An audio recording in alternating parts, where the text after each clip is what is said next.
Chapter 4, Unit 4, Political Patterns and Processes. 4.1 Introduction to Political Geography. Let's start with a question you've probably never thought to ask. Why does a line drawn in the sand matter so much? Think about the US-Mexico border. On one side, you might be sipping a coffee in El Paso, Texas. On the other side, just steps away, someone is starting their morning in Ciudad Juarez, Mexico. The land is identical. The climate is identical. The people in many ways share culture, language, and family. And yet that invisible line, that political boundary, determines which laws apply to you, what currency you carry, which government can tax your paycheck, and even which passport gets you through the airport. That, in a nutshell, is why political geography matters, and it's exactly where Unit 4 begins. What is political geography? Political geography is the study of how humans have divided the world into territories, how those divisions are governed, and how those governing structures interact with each other and with the people inside them. The College Board wants you to understand this field not just as a list of facts about countries, but as a dynamic system of power, identity, and organization. Every time a country gains independence, every time a border shifts after a war, every time a city votes to annex a neighboring suburb, political geography is at work. Think of it as the rules of a global board game, except the pieces are real people and the stakes are their daily lives. The state, your most important term. The single most important term in this entire unit is the state. On the AP exam. A state does not mean Texas or Ohio. Those are what geographers call subnational units, political divisions within a country. When College Board says state, they mean a politically organized territory that has a permanent population, defined territory, a functioning government, and the capacity to enter into relations with other states. This is the classic Montevideo Convention definition, and you absolutely need to know all four criteria: permanent population, defined territory, a sovereign government, and the capacity for foreign relations. This is one of the most reliable MCQ traps on the exam. A question might describe an entity and ask whether it qualifies as a state, and the answer hinges on whether all four criteria are met. Antarctica, for example, has defined territory and is governed by international treaty, but it has no permanent population, so it fails the test. The Palestinian territories present an edge case that shows up on the exam precisely because they meet some criteria but not universally recognized sovereignty. When you see a scenario involving a territory with a contested or limited government, think carefully through all four criteria before you choose your answer. Nation, state, and nation-state, the holy trinity of confusion. Here is where students lose points every single year, so pay very close attention. A nation is a group of people who share a common culture, language, history, ethnicity, or identity, and crucially, who feel a sense of belonging together. A nation is a cultural concept, not a political one. The Kurdish people are a nation, millions of people sharing a distinct language, history, and culture, but they do not have their own state. The Kurdish people are stateless, spread across Turkey, Iraq, Iran, and Syria. A nation-state is the ideal political unit where the boundaries of the nation and the boundaries of the state perfectly overlap, where nearly everyone in the country shares the same national identity. Japan is a textbook example. About 98% of Japan's population is ethnically Japanese. They share a common language and culture, and the state's borders closely align with that cultural group. Iceland is another one. These are rare. Most of the world's states are actually multinational states, states containing multiple nations within one set of borders. Think of Russia, which contains dozens of distinct ethnic and linguistic groups, or India, which is home to hundreds of languages and ethnic communities. The United States is also a multinational state, a nation of nations held together by civic identity rather than ethnic homogeneity. Then there is the stateless nation, a nation without its own sovereign state. The Kurds, the Palestinians, the Tibetans, and the Roma people of Europe are all exam-ready examples. Expect the AP exam to ask you to classify a group or territory using these distinctions. And remember, the trap is conflating nation with state. They are not synonyms. Sovereignty, the invisible force behind everything. Underlying all of these concepts is sovereignty, the principle that a state has supreme authority over its own territory and people, free from external interference. Sovereignty is what makes a state's government legitimate in the eyes of international law. It's why one country technically cannot invade another without consequences, and why international organizations like the United Nations are built around the consent of member states rather than having direct power over them. Sovereignty is not absolute in practice, though, and this nuance matters for the exam. The rise of supranational organizations, entities where multiple states pool some of their sovereignty for collective benefit, is a major theme in Unit 4. The European Union is the prime example. Member states have agreed to let a supranational body set certain trade, environmental, and even monetary policies. This is sometimes called a devolution of sovereignty upward, and it creates fascinating tensions you'll explore in later sections. Why this connects to everything else. You might wonder why Unit 4 comes right after Unit 3, which covered culture. That's no accident. Political boundaries are often drawn and redrawn along cultural lines or in deliberate ignorance of them. Colonial powers drew borders in Africa and Asia that carved through ethnic homelands, creating the multinational states that fuel many of today's conflicts. That's Unit 3 and Unit 4 directly colliding. And when you reach Unit 7 on industrialization and economic development, you'll find that a state's ability to develop economically is deeply tied to its political stability and sovereignty. Political geography isn't a standalone topic, it's the skeleton that holds the entire body of human geography together. For the FRQ, if you're ever asked to explain conflict or instability in a region, connecting the mismatch between nations and states, the stateless nations, the multinational states, the colonial border legacies, is almost always a scoring point waiting to be claimed. Setting the stage. Everything you've just learned, the 4 criteria for statehood, the distinction between nation-state and nation-state, and the concept of sovereignty, is the conceptual foundation for everything Unit 4 builds toward. Keep these definitions precise and exam-ready, because they are the vocabulary you'll need to analyze boundaries, political power, and international conflict across the rest of this unit. Coming up next, we'll zoom in on the actual lines on the map, political boundaries themselves, and explore how they're defined, drawn, and why some of them become flashpoints for conflict. 4.2 Political entities, states, nations, and nation-states. Let's talk about something that seems simple on the surface but trips up students constantly on the AP exam: the difference between a state, a nation, and a nation-state. These 3 terms get used interchangeably in everyday conversation, and that casual sloppiness will cost you points. So let's build these definitions carefully, and I promise by the end you'll never confuse them again. The state geography's building block. Start with the state. In AP Human Geography, a state is not a place like Ohio or California. That's the everyday American use of the word. On this exam, a state means a politically organized territory with 4 essential characteristics: a permanent population, a defined territory, a functioning government, and sovereignty. That last word, sovereignty, is the big one. Sovereignty means the state has supreme authority within its borders, free from external control. No one gets to tell a sovereign state what laws to pass inside its own territory. Think of sovereignty like owning your own home. Within those walls, you make the rules. Nobody can walk in and rearrange your furniture. The state is the same concept scaled up to entire countries. France is a state, Brazil is a state, Japan is a state. The College Board will always use state to mean an independent country. So train your brain to make that substitution every time you see the word. Now, the exam loves edge cases here. What about territories, colonies, or places like Puerto Rico? Those are not states in the AP sense because they lack full sovereignty. They're controlled by an external government. What about failed states, like Somalia has been at various points in recent history? A failed state technically still exists on paper and holds a UN seat, but its government can't effectively control its territory or population. The state structure is there, the functioning just isn't. That distinction matters for multiple choice questions. The nation, a cultural bond, not a boundary. Now let's talk about the nation, and here's where most students go wrong. A nation has absolutely nothing to do with borders or governments. A nation is a group of people who share a common cultural identity, things like language, religion, ethnicity, history, and a sense of belonging together. The critical word is imagined community, a concept from political theorist Benedict Anderson. Nations are groups of people who believe they share a common identity and destiny, even if most of them have never met each other. Here's a vivid way to think about it. Imagine a Kurdish family in Turkey, another in Iraq, and a third in Iran. They speak the same language, share the same cultural traditions, and consider themselves part of the same people, the Kurdish nation. But they live in 3 different states and have no government of their own. That's a nation without a state. And it's one of the most politically important concepts on this exam. The flip side also exists. A state can contain multiple nations. Think about Canada, which includes French-speaking Quebecois, who have a strong sense of distinct national identity, as well as dozens of indigenous nations. One state, many nations, lock that in. The nation-state, the ideal that rarely exists.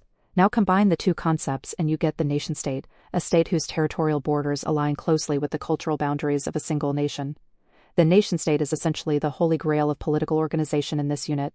In a true nation-state, the people and the government are the same group. Iceland is one of the closest real-world examples, a small, ethnically and linguistically homogeneous population governing itself in a clearly bounded territory. Japan is another commonly cited example. But here's the trap that shows up on the exam constantly. Almost no true nation-states exist in the world today. The concept is more of an ideal type than a reality. Most states are actually multinational states. They contain more than one nation within their borders. The United States, Russia, India, Nigeria, All of these are multinational states. Some students read multinational state on a question and confuse it with a multinational corporation. They're completely different things. A multinational state is a single country with multiple national or ethnic groups inside it. You also need to know the stateless nation, a nation without its own sovereign state. The Kurds are the most commonly tested example, but you should also know the Palestinians, the Roma people of Europe, and the Tibetans.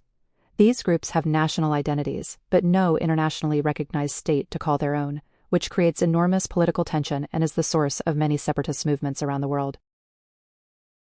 The multi-state nation and why it matters. One more term to layer in.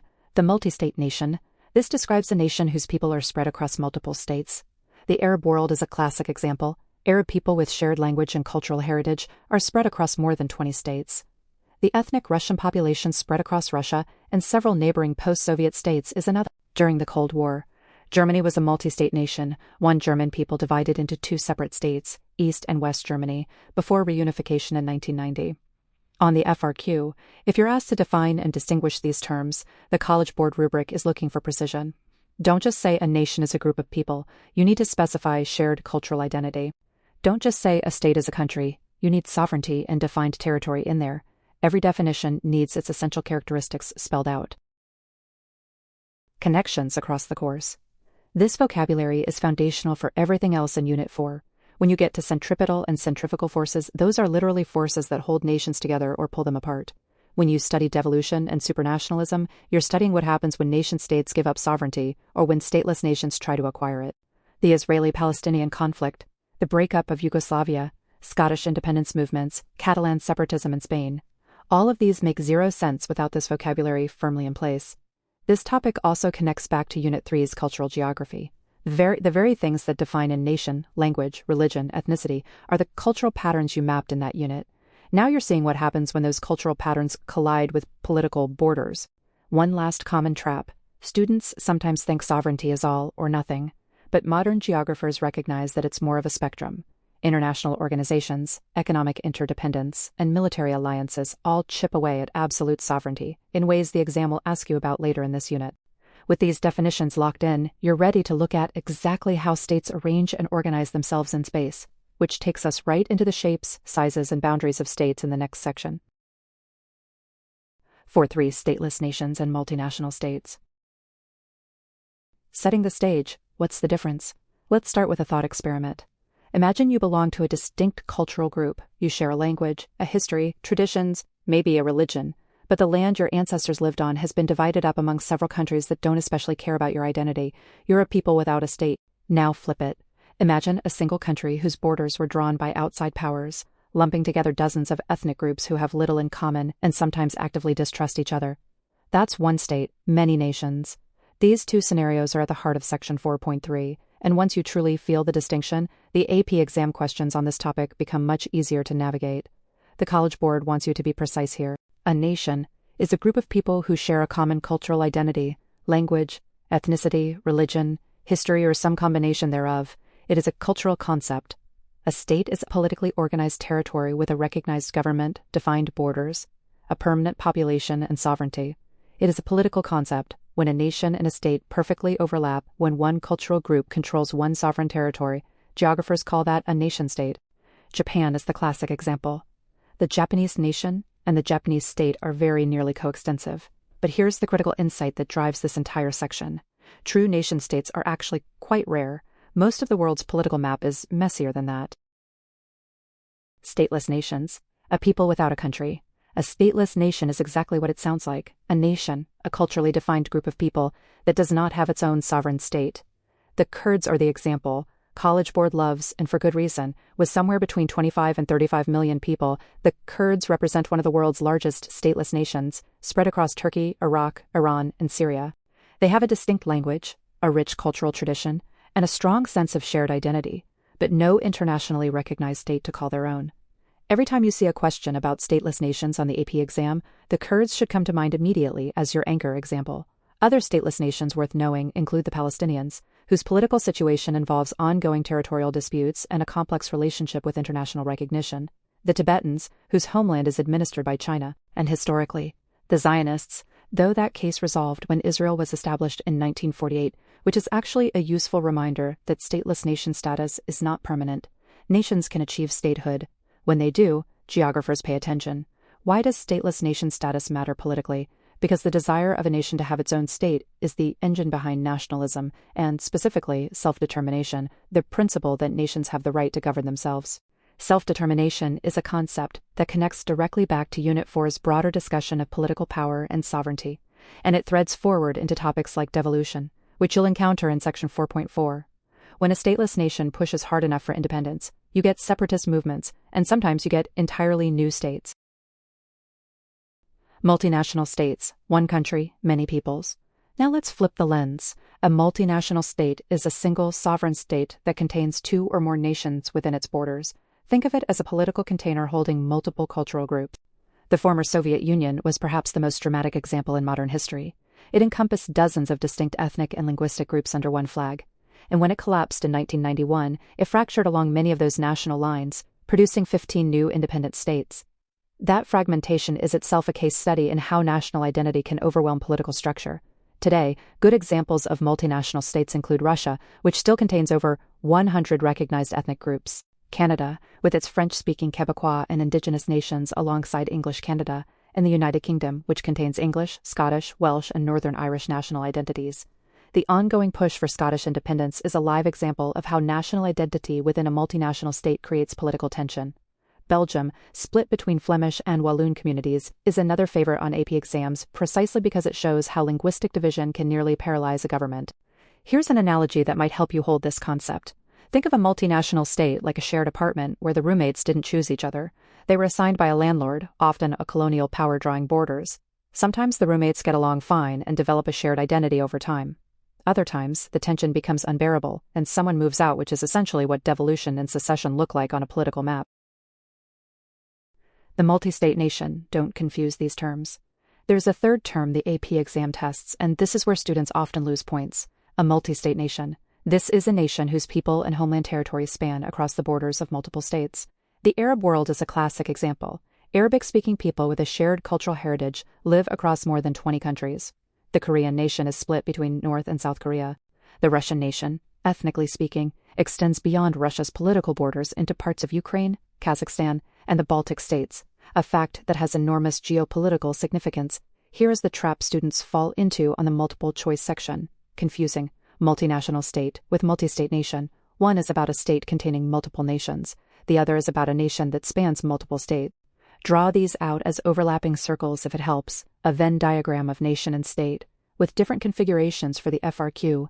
If you use these terms, use them precisely. Swapping them is a rubric point lost. Exam connections and FRQ precision. This topic connects to several other areas you'll be tested on. In Unit 3, you studied cultural patterns, language, religion, ethnicity, and those are the very forces that define nations in the first place. In Unit 4, stateless nations and devolution, 4.4, are deeply linked. Devolution is often driven by national minorities within multinational states seeking greater autonomy or outright independence. The breakup of Yugoslavia in the 1990s is an example that ties together stateless nations, ethnic conflict, boundary disputes, and the redrawing of political maps, all Unit 4 themes. In Unit 7 on industrialization and development, the instability that ethnic conflict creates in multinational states can affect economic development patterns. For FRQ responses, the College Board rewards specific examples. Saying a group of people is not enough, name the nation. Saying a country in Europe is not enough, name the state. Practice writing clean, precise sentences like, the Kurds are a stateless nation because they share a distinct cultural identity, but lack a sovereign state of their own, despite inhabiting a contiguous homeland region across Turkey, Iraq, Iran, and Syria. One final edge case worth flagging, the AP exam sometimes asks about states that are recognized by some countries but not others. Palestine and Kosovo are the perennial examples.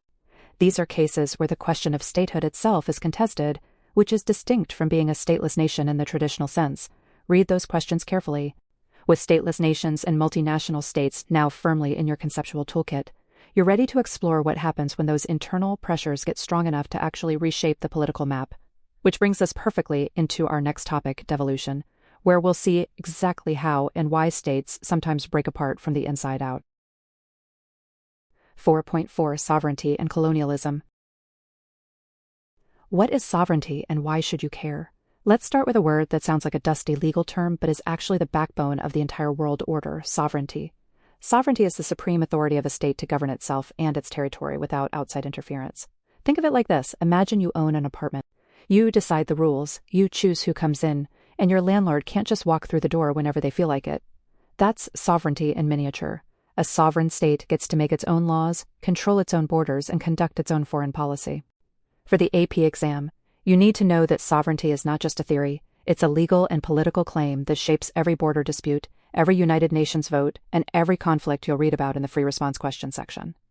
The modern concept of sovereignty traces back to the Peace of Westphalia in 1648, which ended the 30 Years' War in Europe.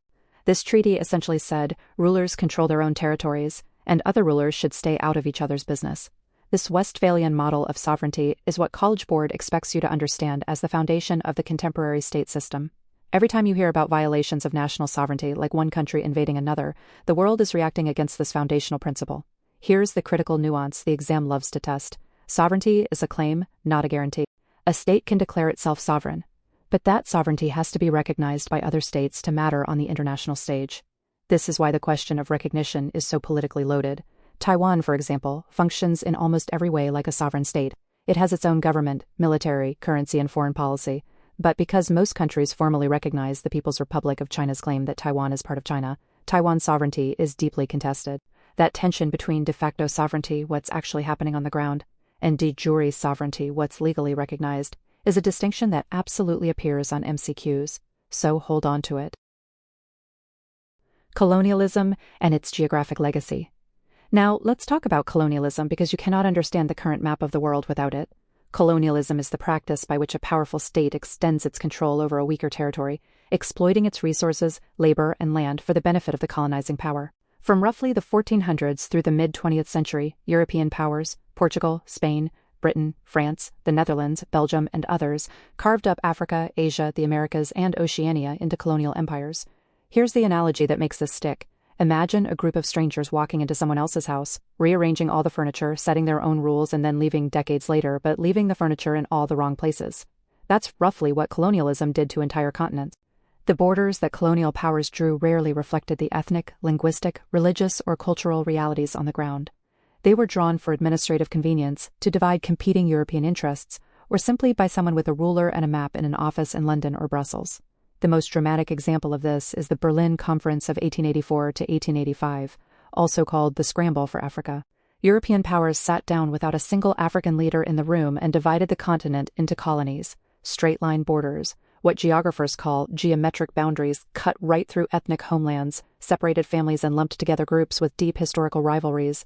This is why you see so many perfectly straight borders in Africa, and it's also a major reason why post-colonial Africa has experienced such intense political instability, ethnic conflict, and civil war. The exam will ask you to connect geometric boundaries and antecedent versus superimposed boundaries, concepts from section 4.2, directly to the legacy of colonialism, so make sure you can do that. From colonialism to independence, decolonization. After World War II, colonialism began to unravel, a process called decolonization. Between the 1940s and the 1970s, dozens of new states gained independence, particularly in Africa and Asia. This massive reshaping of the world map is something you should be able to describe for an FRQ. India gained independence from Britain in 1947. Much of sub-Saharan Africa decolonized in the late 1950s and 1960s. By 1975, nearly all formal colonial empires had collapsed. But here's what the exam wants you to think critically about. Decolonization didn't erase colonialism's effects. The new states inherited the same artificial borders, the same export-oriented economic systems set up to benefit the colonizer, and often the same political inequalities. This legacy of neocolonialism, where former colonies remain economically dependent on wealthy former colonial powers even after formal independence, is a concept College Board explicitly tests.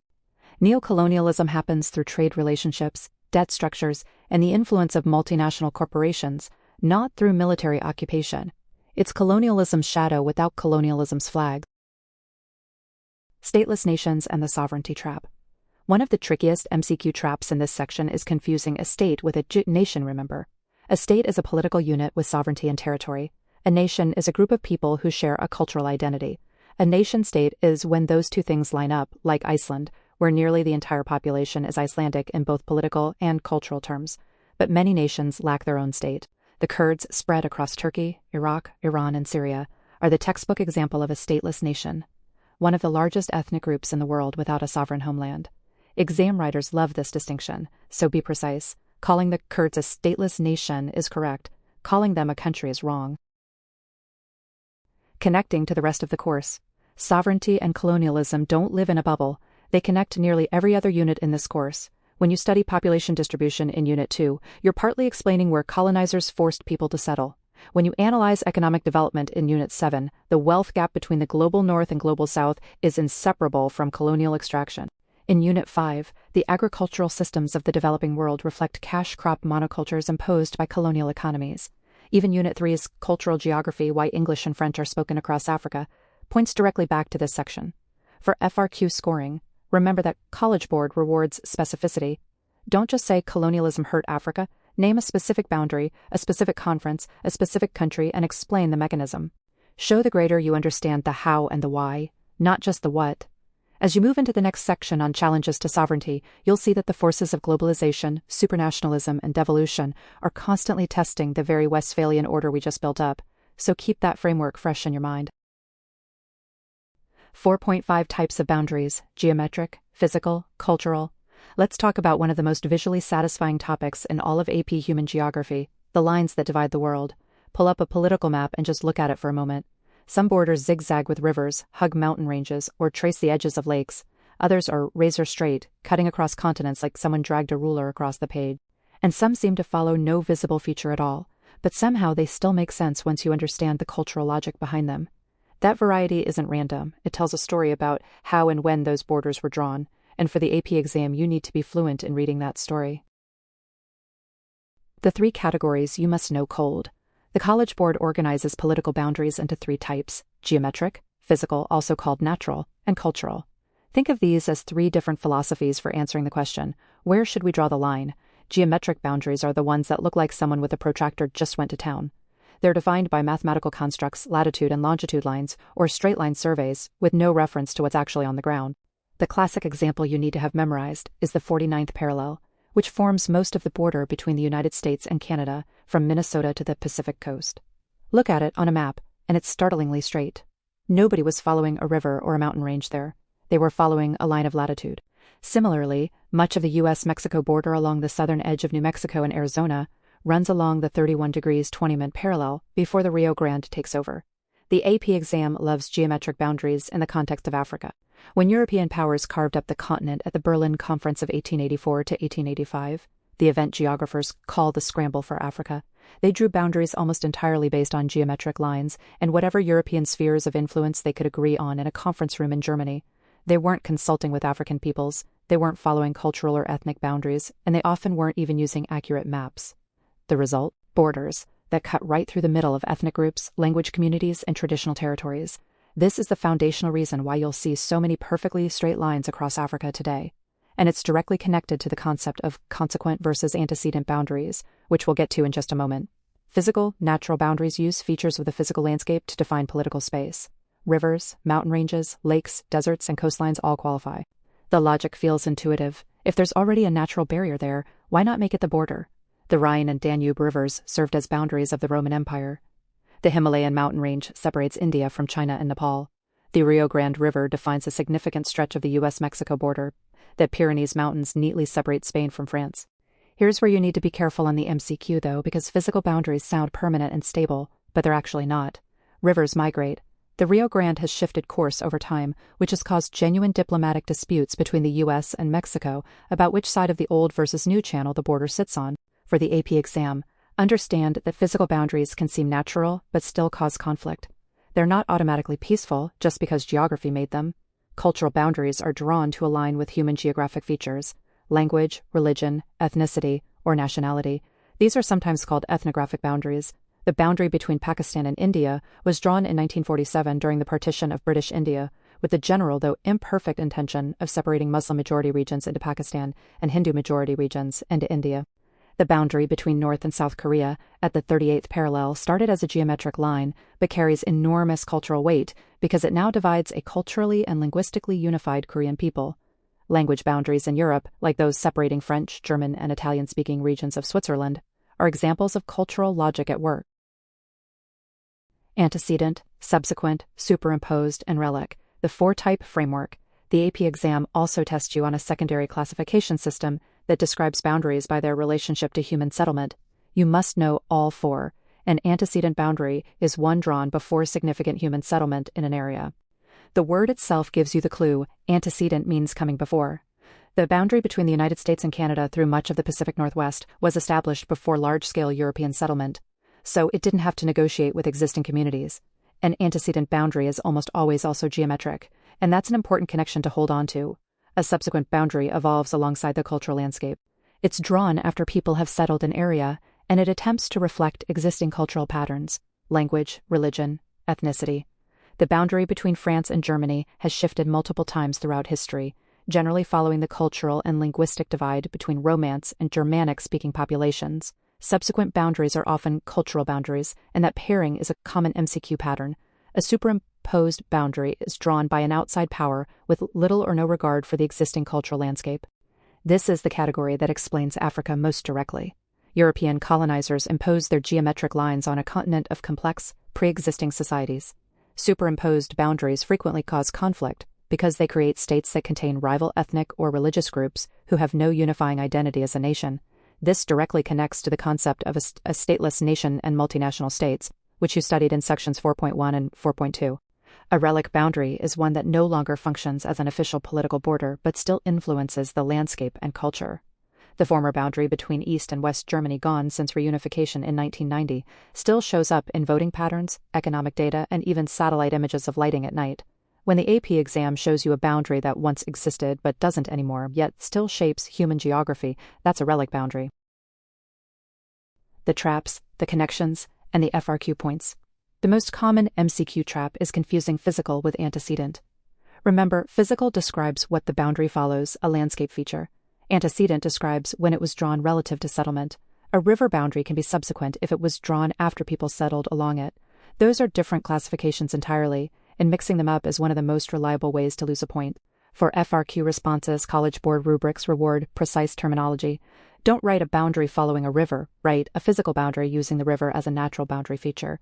Don't write a boundary that divides cultural groups, name the cultural feature, language, religion, ethnicity. The more precise your language, the more likely you are to earn scoring points.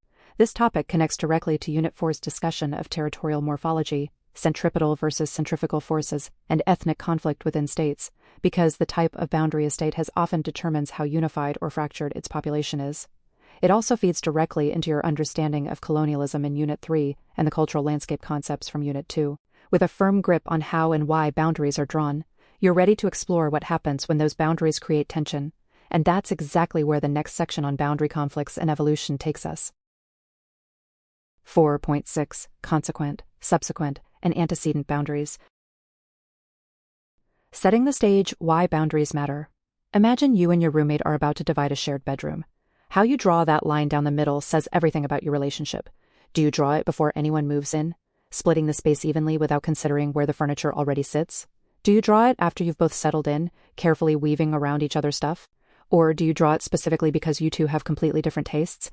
You want silence and they want to blast music at midnight? That simple thought experiment, believe it or not, is exactly what political geographers are asking when they classify international boundaries as antecedent, subsequent, or consequent. And the AP exam loves to test whether you can tell these three apart. The core framework, a boundary's relationship to people. The most important thing to lock in right now is the central question that defines this entire topic. What was the relationship between the boundary and human settlement when the boundary was drawn? Everything, every definition, every example, every trap question flows from that single question. An antecedent boundary is one that was established before significant human settlement of the area. The word antecedent itself means preceding, or coming before, which is your built-in memory trick. Think of straight lines drawn across a map of land that, at the time, relatively few people called home. The most iconic example is the United States-Canada border along the 49th parallel. When European powers negotiated that line in 1818, the interior of North America was not densely settled by the colonizing nations drawing the boundary. The line was a geometric abstraction. It did not follow a river, a mountain range, or a cultural divide. It simply sliced the continent along a line of latitude. Today's straight-line borders across much of sub-Saharan Africa are another critical example, drawn by European colonial powers at the 1884-1885 Berlin Conference, with little to no regard for who was actually living there. Those lines cut across ethnic territories, divided families, separated linguistic communities, and created the conditions for conflicts that persist into the present day. That's a connection. The AP exam will test you on repeatedly. Antecedent boundaries drawn without cultural consideration can become sources of centrifugal force, tearing states apart from within. Connect that to Unit 4's broader themes of state cohesion and conflict. Subsequent boundaries. Drawing the line after the people arrive. A subsequent boundary is one established after an area has been populated, meaning the boundary drawers had to negotiate around an already existing human landscape. Think of it as dividing that already furnished bedroom. The furniture is already there and you have to work around it. The critical thing about subsequent boundaries is that they come in two flavors, and this is where students lose points on the MCQ section if they're not careful. The first flavor is the consequent boundary, which is a type of subsequent boundary that was drawn to accommodate existing cultural, religious, ethnic, or linguistic differences. A consequent boundary is sometimes called an ethnographic boundary precisely because it tries to align the border with the distribution of human groups. The partition of Ireland in 1921 is a textbook AP example. The boundary between the Republic of Ireland and Northern Ireland was drawn specifically to reflect the rough geographic distribution of Catholic and Protestant populations. It wasn't perfect, but the intent was to honor an existing cultural divide. Similarly, the boundary between India and Pakistan, established during the 1947 partition, attempted, chaotically and imperfectly, to separate Hindu majority and Muslim majority populations. Here's the trap students fall into: just because a boundary follows a cultural line doesn't automatically mean it succeeded in reducing conflict. The AP exam may ask you about the intent behind drawing the boundary, not just the outcome. The second flavor of subsequent boundary is simply called a subsequent boundary in the broader sense, drawn after settlement but not necessarily aligned with cultural divisions. Here you can think of many post-colonial boundaries redrawn through negotiation and treaty after populations were already established.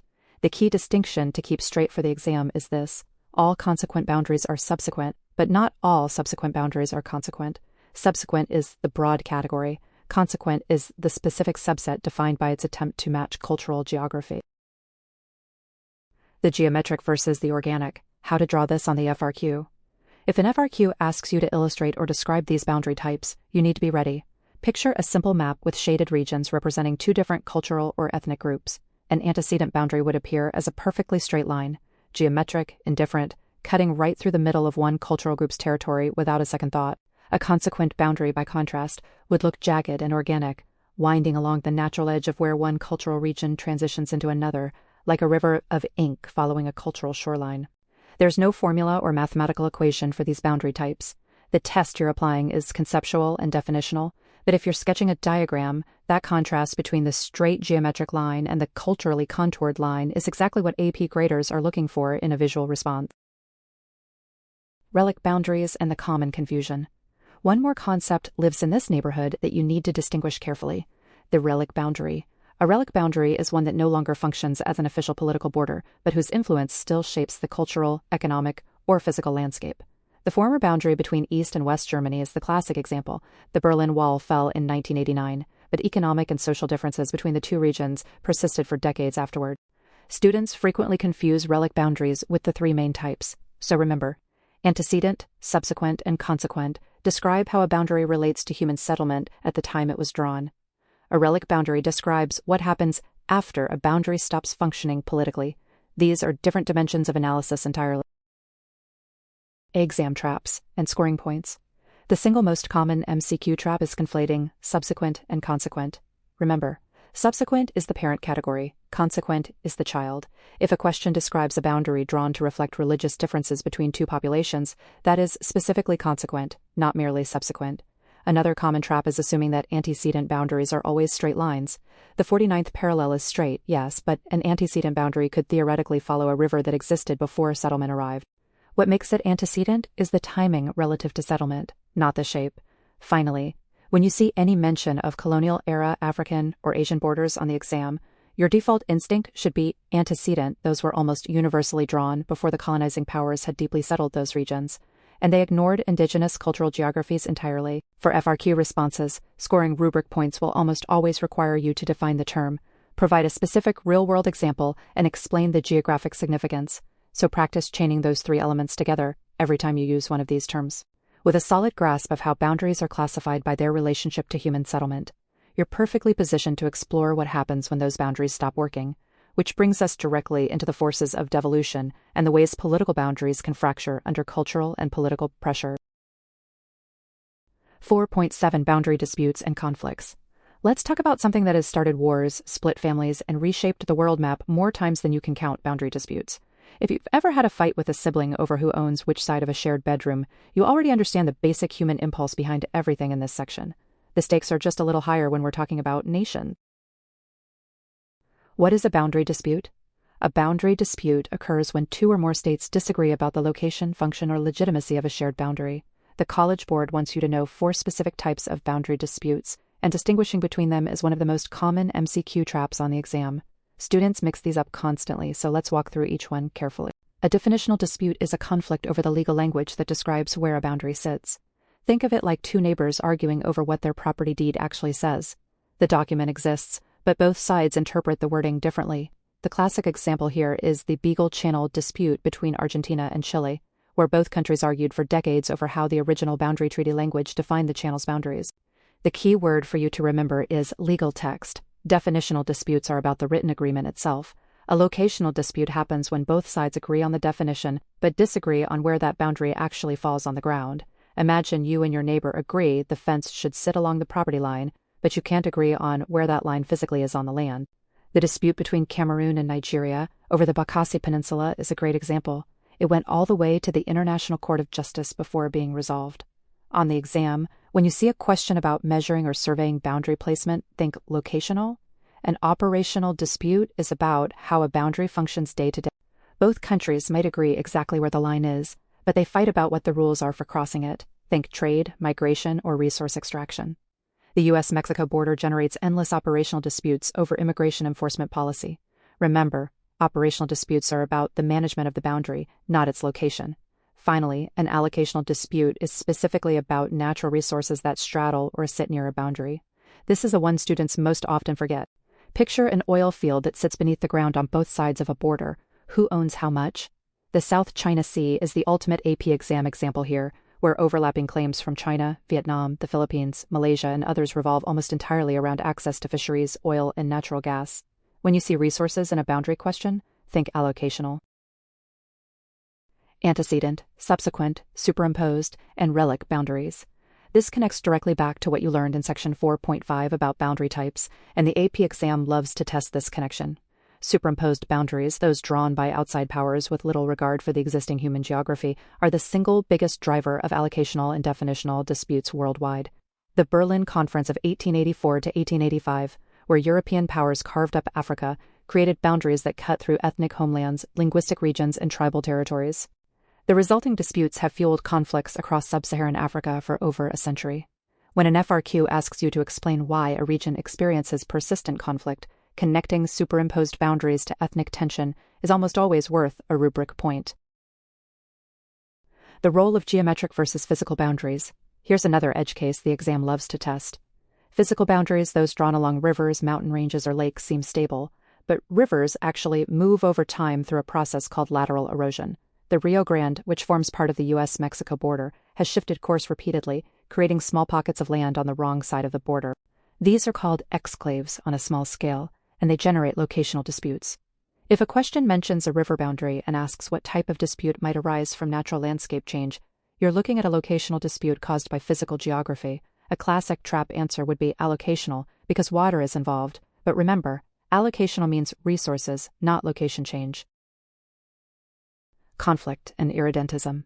Beyond the 4 dispute types, the AP exam also expects you to understand irredentism, the idea that a state wants to annex territory in a neighboring country because it believes that territory belongs to it, usually based on ethnic or cultural ties. Think of Russia's annexation of Crimea in 2014, justified by the Russian government on the grounds that the population was ethnically Russian. Hungary's historic claims to parts of Romania and Slovakia, rooted in the old Magyar kingdom, are another textbook example.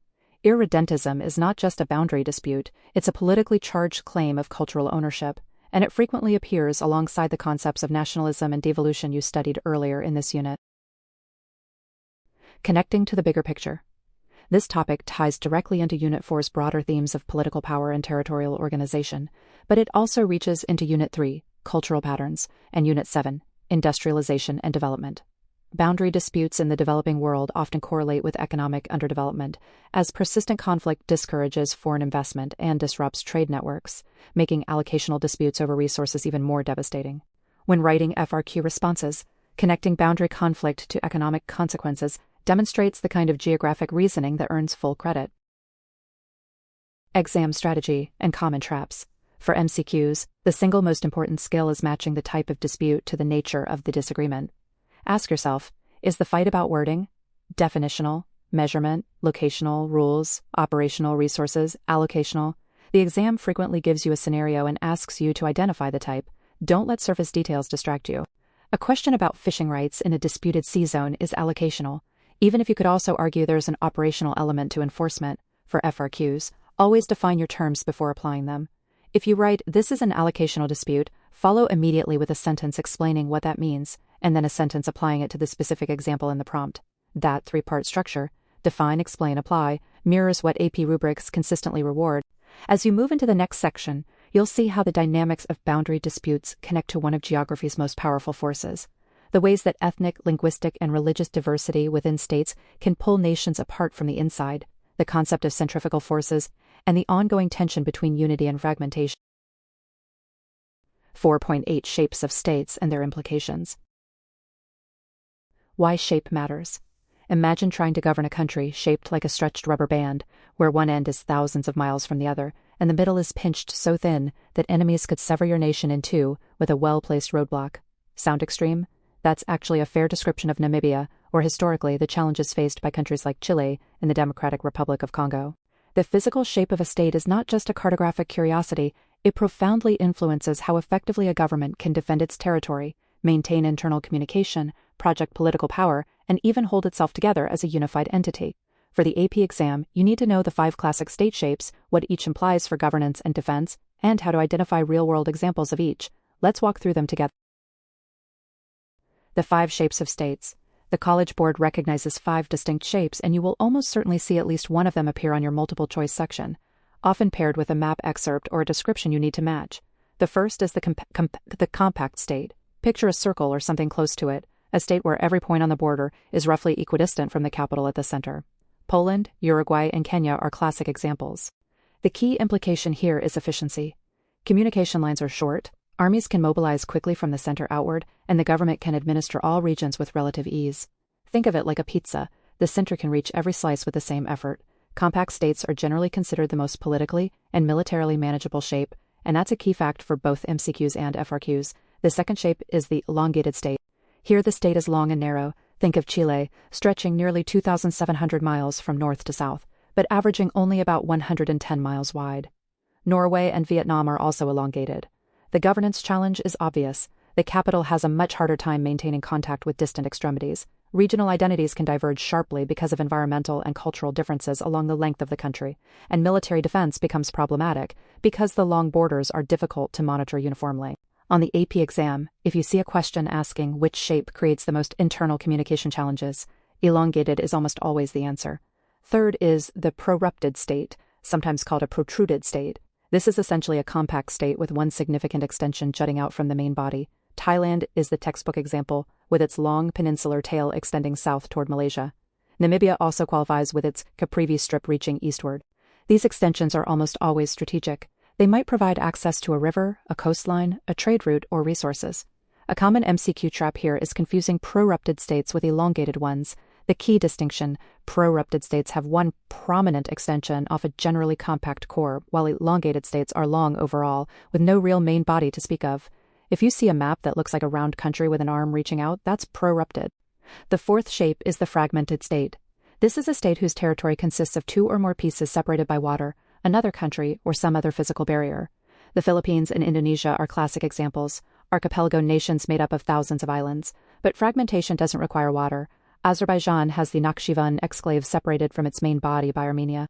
The governance implications are enormous. Maintaining national unity is harder, military deployment is complicated, and regional separatism becomes a constant threat.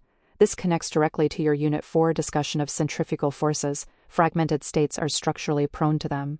The AP exam loves asking about the relationship between fragmented territories and political instability, so file that connection away. The fifth and final shape is the perforated state. A perforated state is one that completely surrounds another state. It has a hole punched through it. South Africa, which surrounds the landlocked nation of Lesotho, is the only truly clean example in current world geography.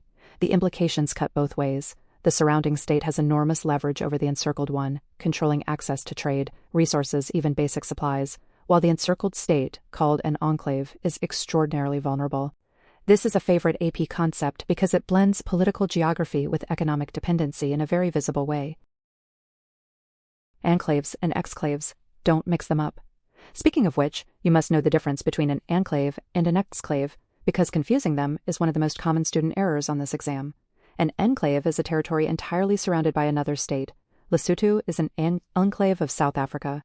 An exclave is a portion of a state that is geographically separated from the main body. Kaliningrad, a piece of Russian territory wedged between Poland and Lithuania along the Baltic coast, is a Russian exclave. These are sometimes the same territory described from different perspectives. A piece of land can be an enclave of country A, surrounded by it, and simultaneously an exclave of country B, separated from it. The AP exam will test whether you can apply both terms correctly to the same scenario, so practice thinking about them from both directions. Connecting shape to the broader course.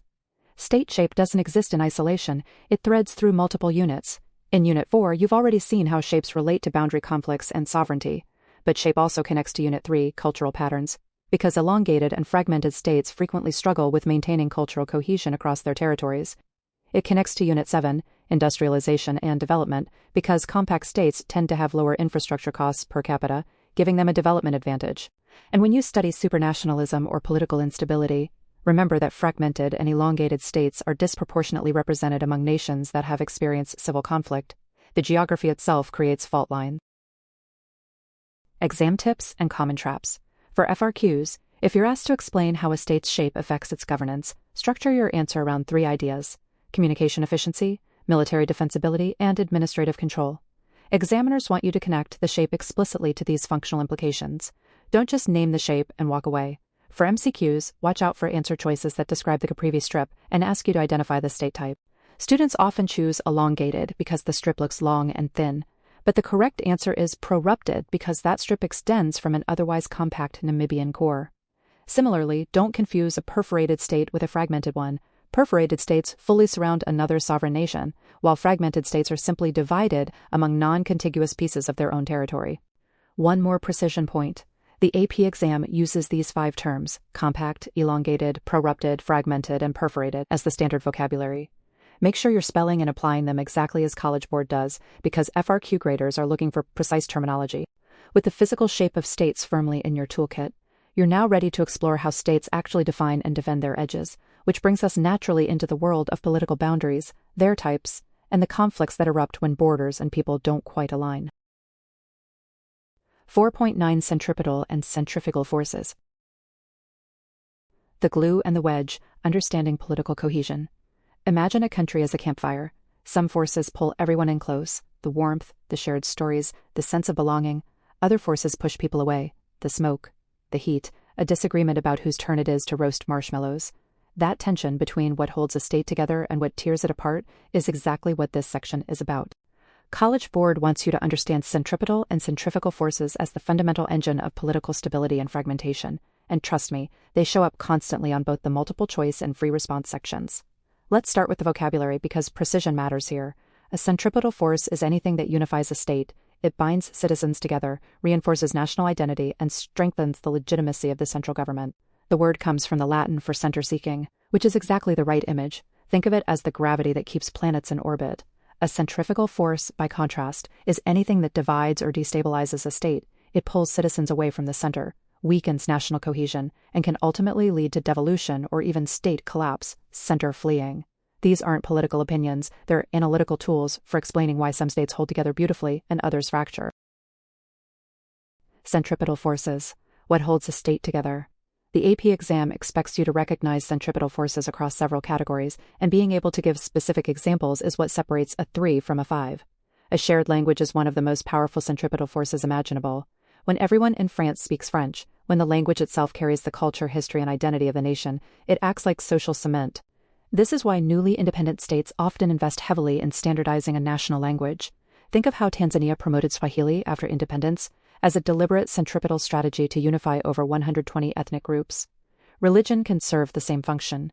In countries like Iran, shared religious identity reinforces the legitimacy of the government itself, binding political authority to spiritual belonging. A common history and mythology work similarly. Shared narratives about founding, struggle, and triumph give citizens a sense of collective purpose. Think about how American civic mythology around figures like Washington and Lincoln performs this function, or how the story of the Long March still anchors Chinese national identity. Infrastructure is a centripetal force that students often overlook, but the AP exam loves it. A well-connected transportation network, roads, railways, airports, physically integrates a state and allows the central government to project authority into peripheral regions. Economically, when different parts of a country depend on each other through trade and specialization, that interdependence itself becomes centripetal. Strong, trusted government institutions, an independent judiciary, a professional military loyal to the state rather than a region or ethnicity, also hold a state together. Centrifugal forces. What tears a state apart? Now flip everything over. Centrifugal forces tend to operate along lines of difference: ethnic, religious, linguistic, economic, or geographic. When these lines of division align with each other, they become especially dangerous. This overlapping of multiple identities is something College Board tests directly. If an ethnic minority also speaks a different language, practices a different religion, and lives in a geographically peripheral region, those reinforcing cleavages create much stronger centrifugal pressure than any single difference alone. Regionalism is a classic centrifugal force, the sense that your region's identity and interests are fundamentally different from the national core. Spain provides a textbook example here.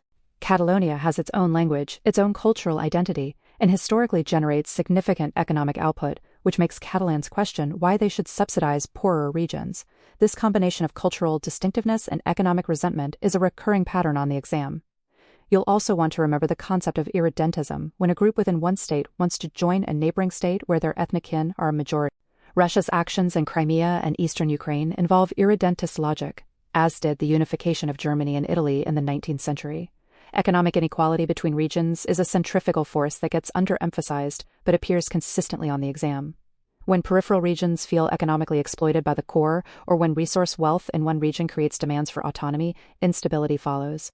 Nigeria's oil-producing Niger Delta region, for example, generates vast wealth, but sees relatively little of it reinvested locally, fueling separatist sentiment. Devolution, the process that connects everything. Here's where this topic locks into the broader unit. Centrifugal forces, when strong enough, produce devolution, the process by which a central government transfers power to regional or subnational governments. Devolution exists on a spectrum. It can be administrative, giving regions control over local decisions while the central government retains sovereignty, like Spain's autonomous communities. It can progress to federalism, and in extreme cases it can lead to full independence movements. The United Kingdom's devolution of power to Scotland, Wales, and Northern Ireland is a go-to AP exam example, and you should be able to explain which centrifugal forces drove that process: distinct national identities, historical grievances, and, in Scotland's case, the question of North Sea oil revenues. The exam traps you need to know. The biggest MCQ trap is treating these forces as permanent or binary. A factor that is centripetal in one context can become centrifugal in another.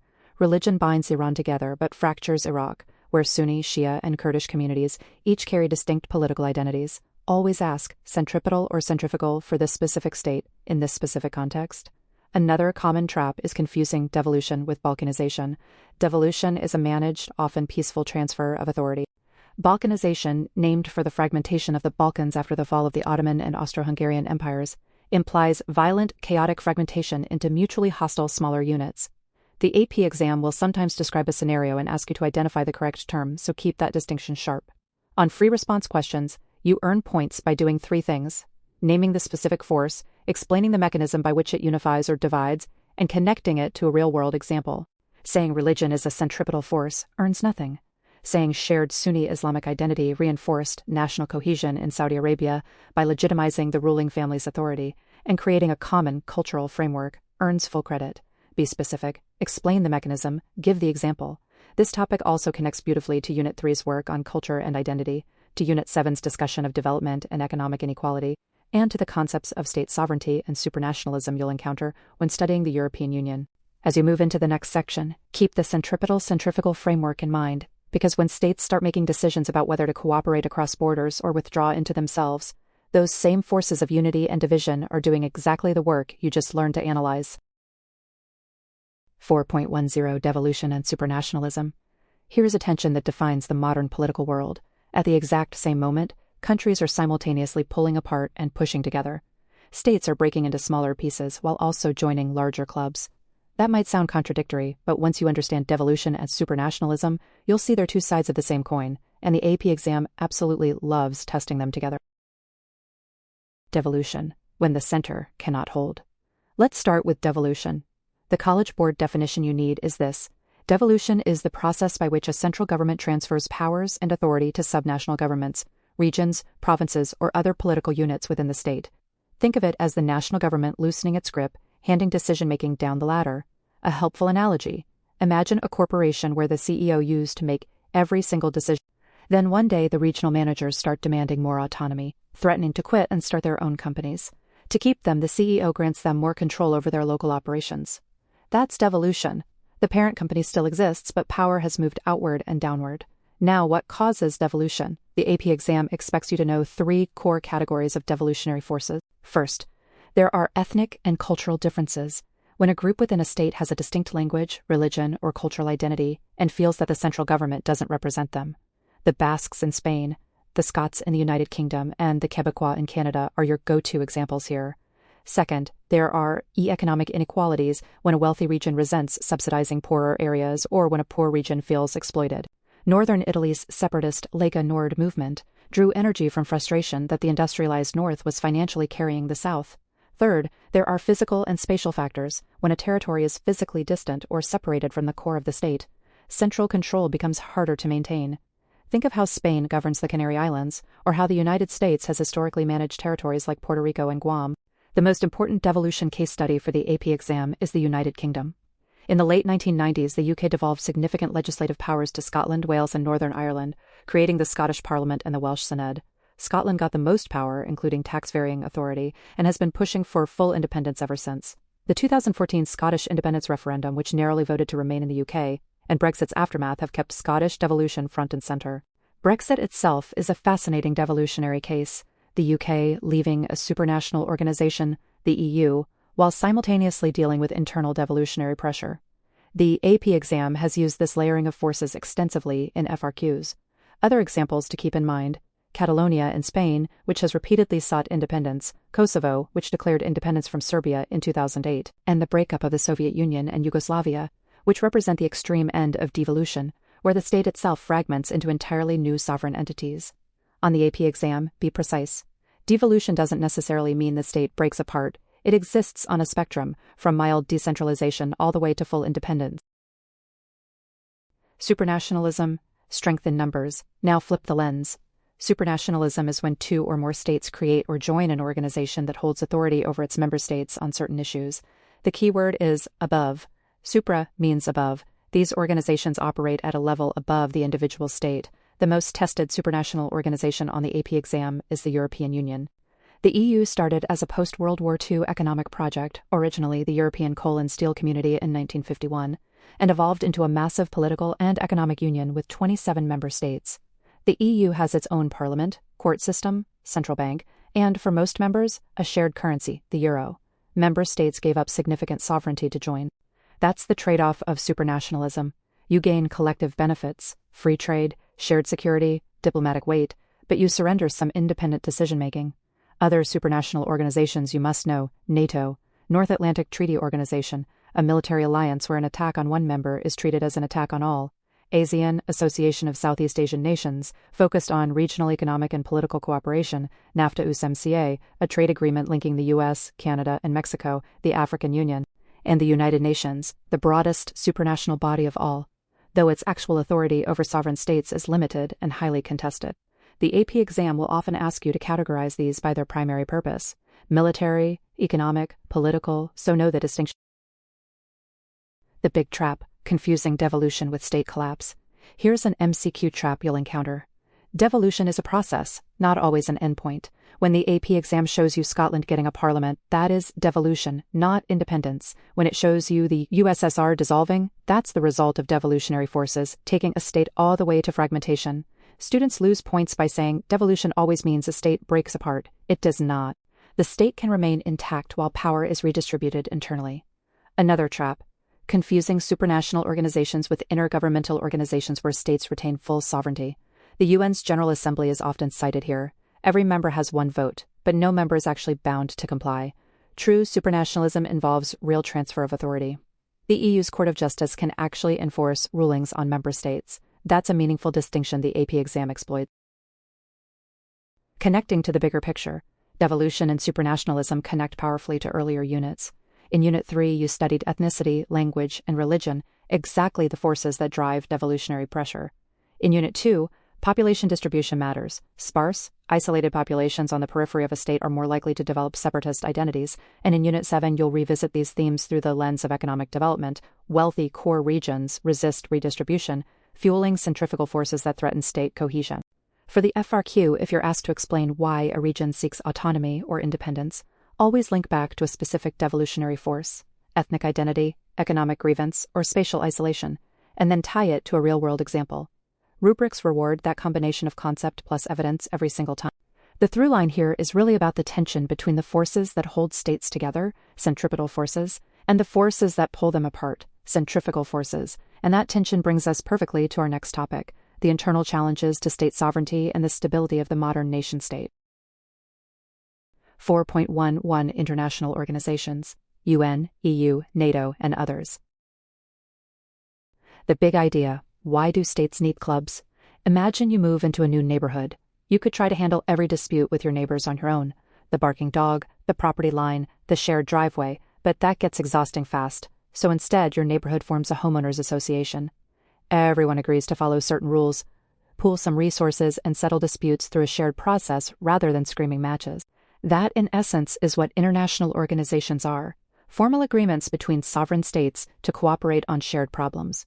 This concept connects directly back to what you learned about sovereignty in earlier sections of Unit 4. States jealously guard their sovereignty, their absolute authority over their own territory, but they also recognize that some problems are bigger than any single state can solve alone. Climate change, nuclear proliferation, global trade, collective military defense. These are neighborhood problems that demand a neighborhood association. The tension between maintaining sovereignty and ceding some authority to supranational organizations is the central theme of this entire section, and the AP exam will test that tension repeatedly. The United Nations, the World's Forum. The United Nations, founded in 1945 in the aftermath of World War II, is the most important intergovernmental organization on the planet. Think of it as the world's town hall, a place where every recognized state gets a seat, grievances get aired, and ideally conflicts get resolved before anyone starts shooting. The UN has 193 member states, and its headquarters sits in New York City. For the exam, you need to know the key bodies within the UN and what each one does. The General Assembly is the democratic heart of the organization, where every member state gets exactly one vote regardless of size or power. Tiny Liechtenstein has the same vote as China. The Security Council is where the real power lives, 15 members total, 5 of which are permanent: the United States, United Kingdom, France, Russia, and China. These 5 permanent members each hold veto power, meaning any one of them can block a resolution unilaterally. This is an enormously common MCQ point when a question asks why the UN failed to act during a particular crisis: Kosovo, Syria, Rwanda. Your answer almost always involves the Security Council veto. The other 10 Security Council seats rotate among member states on 2-year terms. The UN does more than manage conflict. The World Health Organization, WHO, the United Nations Children's Fund, UNICEF, and the United Nations High Commissioner for Refugees, UNHCR, all operate under the UN umbrella. These agencies connect to Unit 2's population themes when you think about refugee flows, demographic pressures, and disease diffusion. NATO, the military alliance. The North Atlantic Treaty Organization was founded in 1949, and its original logic was beautifully simple: an attack on one member is an attack on all members. This principle, codified in Article 5 of the NATO Charter, is called collective defense, and it's the concept you absolutely must know for the exam. During the Cold War, NATO was explicitly a counterweight to the Soviet Union and its Warsaw Pact allies. After the Soviet collapse, NATO's purpose became more complicated, and that complication: should NATO expand eastward? What does collective defense mean against non-state threats like terrorism? Is precisely the kind of contemporary application the FRQ section loves to explore. NATO is not a universal organization like the UN. It is a military alliance of currently over 30 member states, primarily in North America and Europe. A key distinction, the exam tests. NATO is a supranational military organization, while the UN is a supranational political and humanitarian organization. Don't conflate their missions. The European Union, the deep integration experiment. If NATO is a handshake between neighbors for mutual protection, the European Union is those neighbors deciding to share a bank account, a common currency, open borders, and a joint legal system. The EU represents the most ambitious experiment in supranational integration in human history, and it is a goldmine of AP exam material. The EU evolved from the European Coal and Steel Community, 1951, into the European Economic Community, and finally into the current EU structure formalized by the Maastricht Treaty in 1992. Today, the EU has 27 member states, and about 20 of those use the euro as their common currency. That shared currency zone is called the Eurozone. The EU has its own parliament, court, central bank, and executive body, the European Commission. Member states have voluntarily pooled significant aspects of their sovereignty into these supranational institutions, which is why the EU is the go-to example when AP Human Geography asks about supranationalism. The most common MCQ trap around the EU is assuming that all EU members use the euro. They do not. Sweden, for example, retains the Swedish krona. A related trap, not all European countries are EU members. Norway and Switzerland are neither EU members nor euro users, despite being wealthy, stable, Western European democracies. Also no Brexit. In 2020, the United Kingdom formally left the EU, the first and so far only nation to invoke Article 50 and exit. Brexit is a vivid real-world example of the centrifugal forces, internal stresses that pull states apart, that compete against the centripetal forces of supranational integration. Other organizations and the spectrum of integration beyond the UN, NATO, and EU, the AP exam expects you to recognize a few others. OPEC, the Organization of the Petroleum Exporting Countries, is an economic cartel that coordinates oil production among member states, a commodity-specific form of international cooperation. ASEAN, the Association of Southeast Asian Nations, promotes economic and political cooperation in Southeast Asia and is often compared to an early-stage EU. The African Union and the Arab League are additional regional organizations that demonstrate how supranational cooperation takes different forms at different scales. Here's the conceptual framework you want locked in your mind. International organizations exist along a spectrum from loose intergovernmental cooperation, states work together but keep full sovereignty, to deep supranational integration, states transfer real authority to a shared institution. The UN sits closer to the intergovernmental end, the EU sits at the supranational extreme. NATO is somewhere in the middle. States retain military control but commit to collective action. When an FRQ asks you to evaluate the effectiveness of an international organization, structure your answer around this spectrum and the sovereignty trade-offs involved. Connecting to the bigger picture. These organizations also connect to Unit 3's cultural geography and Unit 7's economic development. The EU's free movement of people reshaped migration patterns across Europe. OPEC's pricing decisions affect economic development in both member and non-member states worldwide. When you see a question about centripetal versus centrifugal forces at the national or supranational scale, international organizations are almost always part of the answer. They are, by design, centripetal forces binding states together, and their failures or exits illustrate centrifugal forces at their most dramatic. With your mental map of international organizations now in place, let's zoom in from the global scale to the internal political organization of individual states, where Unit 4 turns its attention to how countries divide and govern their own territory. 4.12 Electoral Geography and Gerrymandering. What is electoral geography? Let's start with the big picture. Electoral geography is the study of how geographic factors, things like where people live, how district lines are drawn, and how political power is distributed across space, influence electoral outcomes. Think of it this way: if voting were purely a numbers game, we'd just count everyone's vote equally and be done with it. But in representative democracies, where you live determines who represents you, and that creates a fascinating and sometimes troubling relationship between geography and political power. That relationship is exactly what this section is about. For the AP exam, you need to understand two core processes, reapportionment and redistricting, and you need to know how they differ. Reapportionment is the process of reallocating seats in the U.S. House of Representatives among the 50 states based on population changes revealed by the census, which happens every 10 years.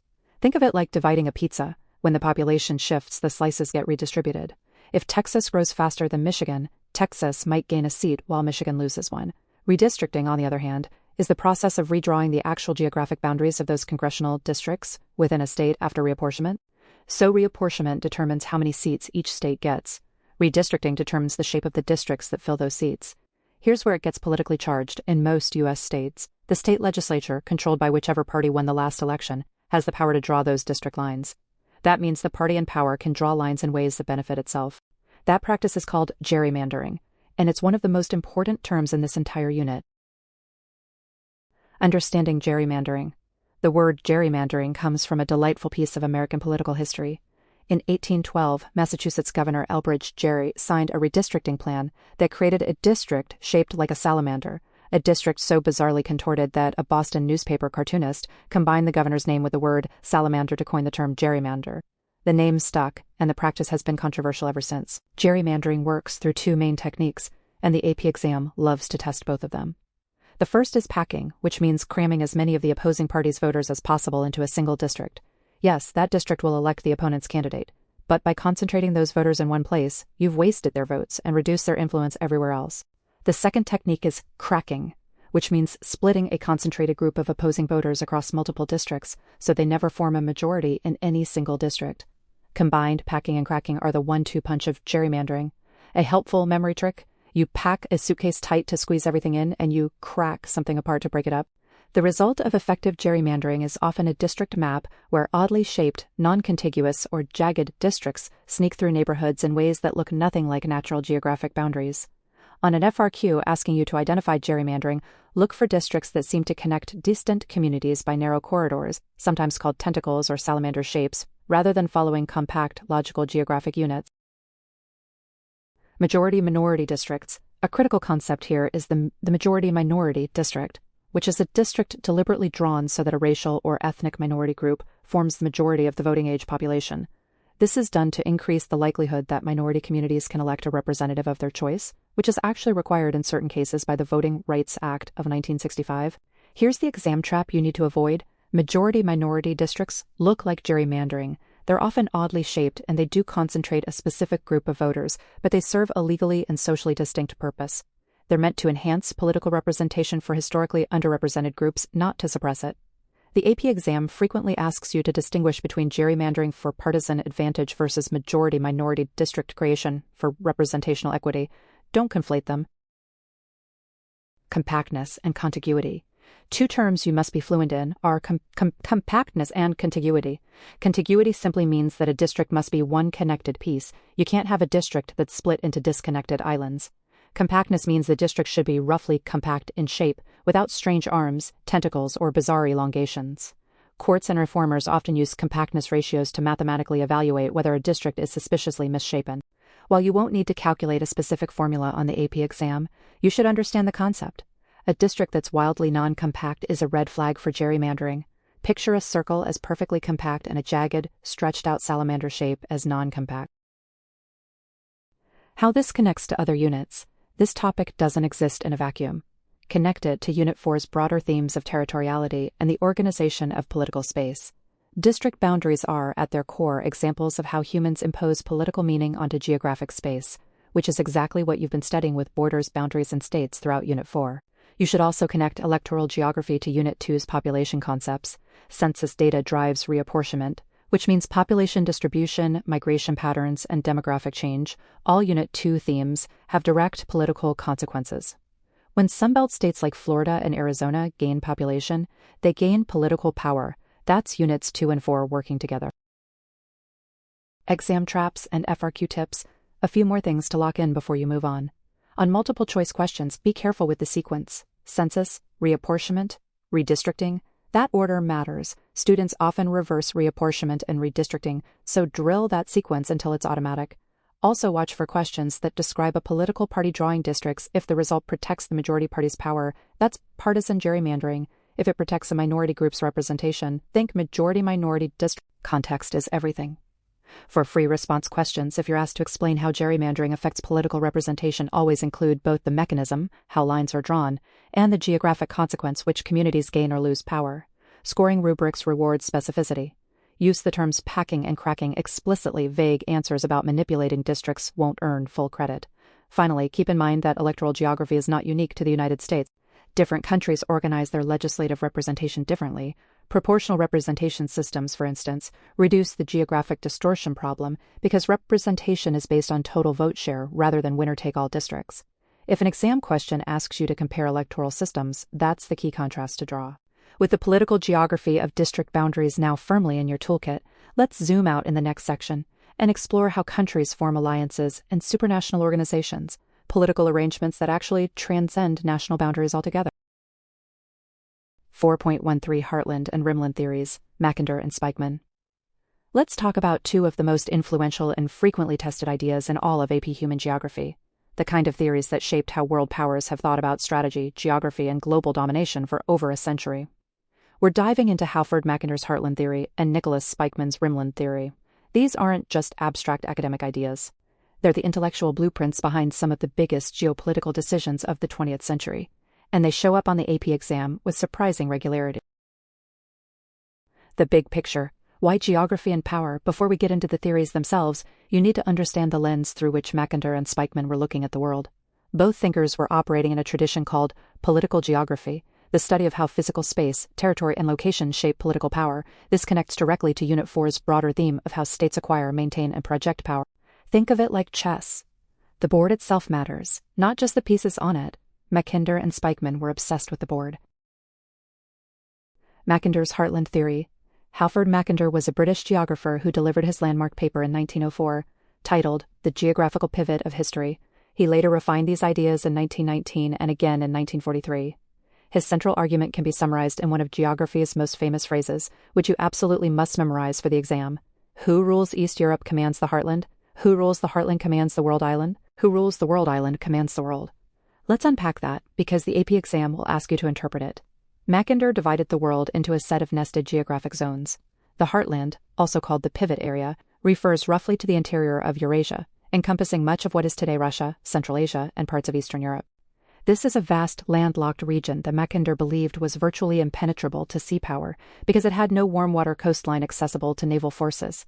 Picture a massive fortress in the middle of a continent. Ships can't reach it, and it contains enormous natural resources and manpower.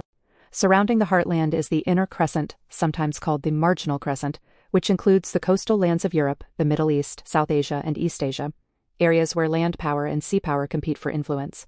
Beyond that lies the Outer Crescent, made up of the Americas, Sub-Saharan Africa, and Australia, what Mackinder saw as peripheral islands.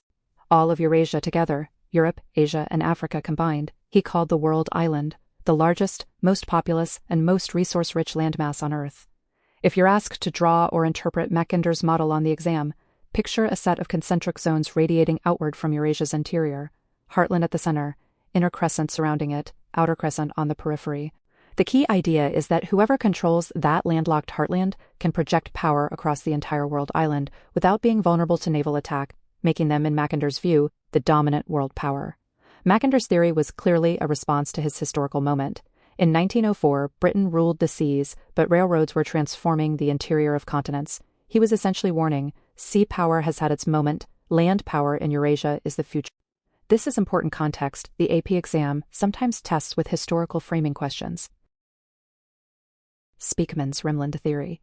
Fast forward about 40 years, Nicholas Spikeman, a Dutch-American geographer working at Yale, looked at Mackinder's model and said, essentially, you've got it backwards.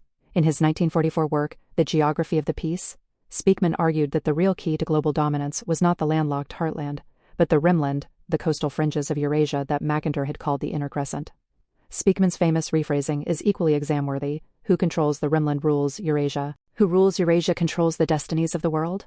His logic was that the Rimland, Western Europe, the Middle East, South Asia, Southeast Asia, and coastal East Asia is where the world's population, economic production, and military capacity are concentrated.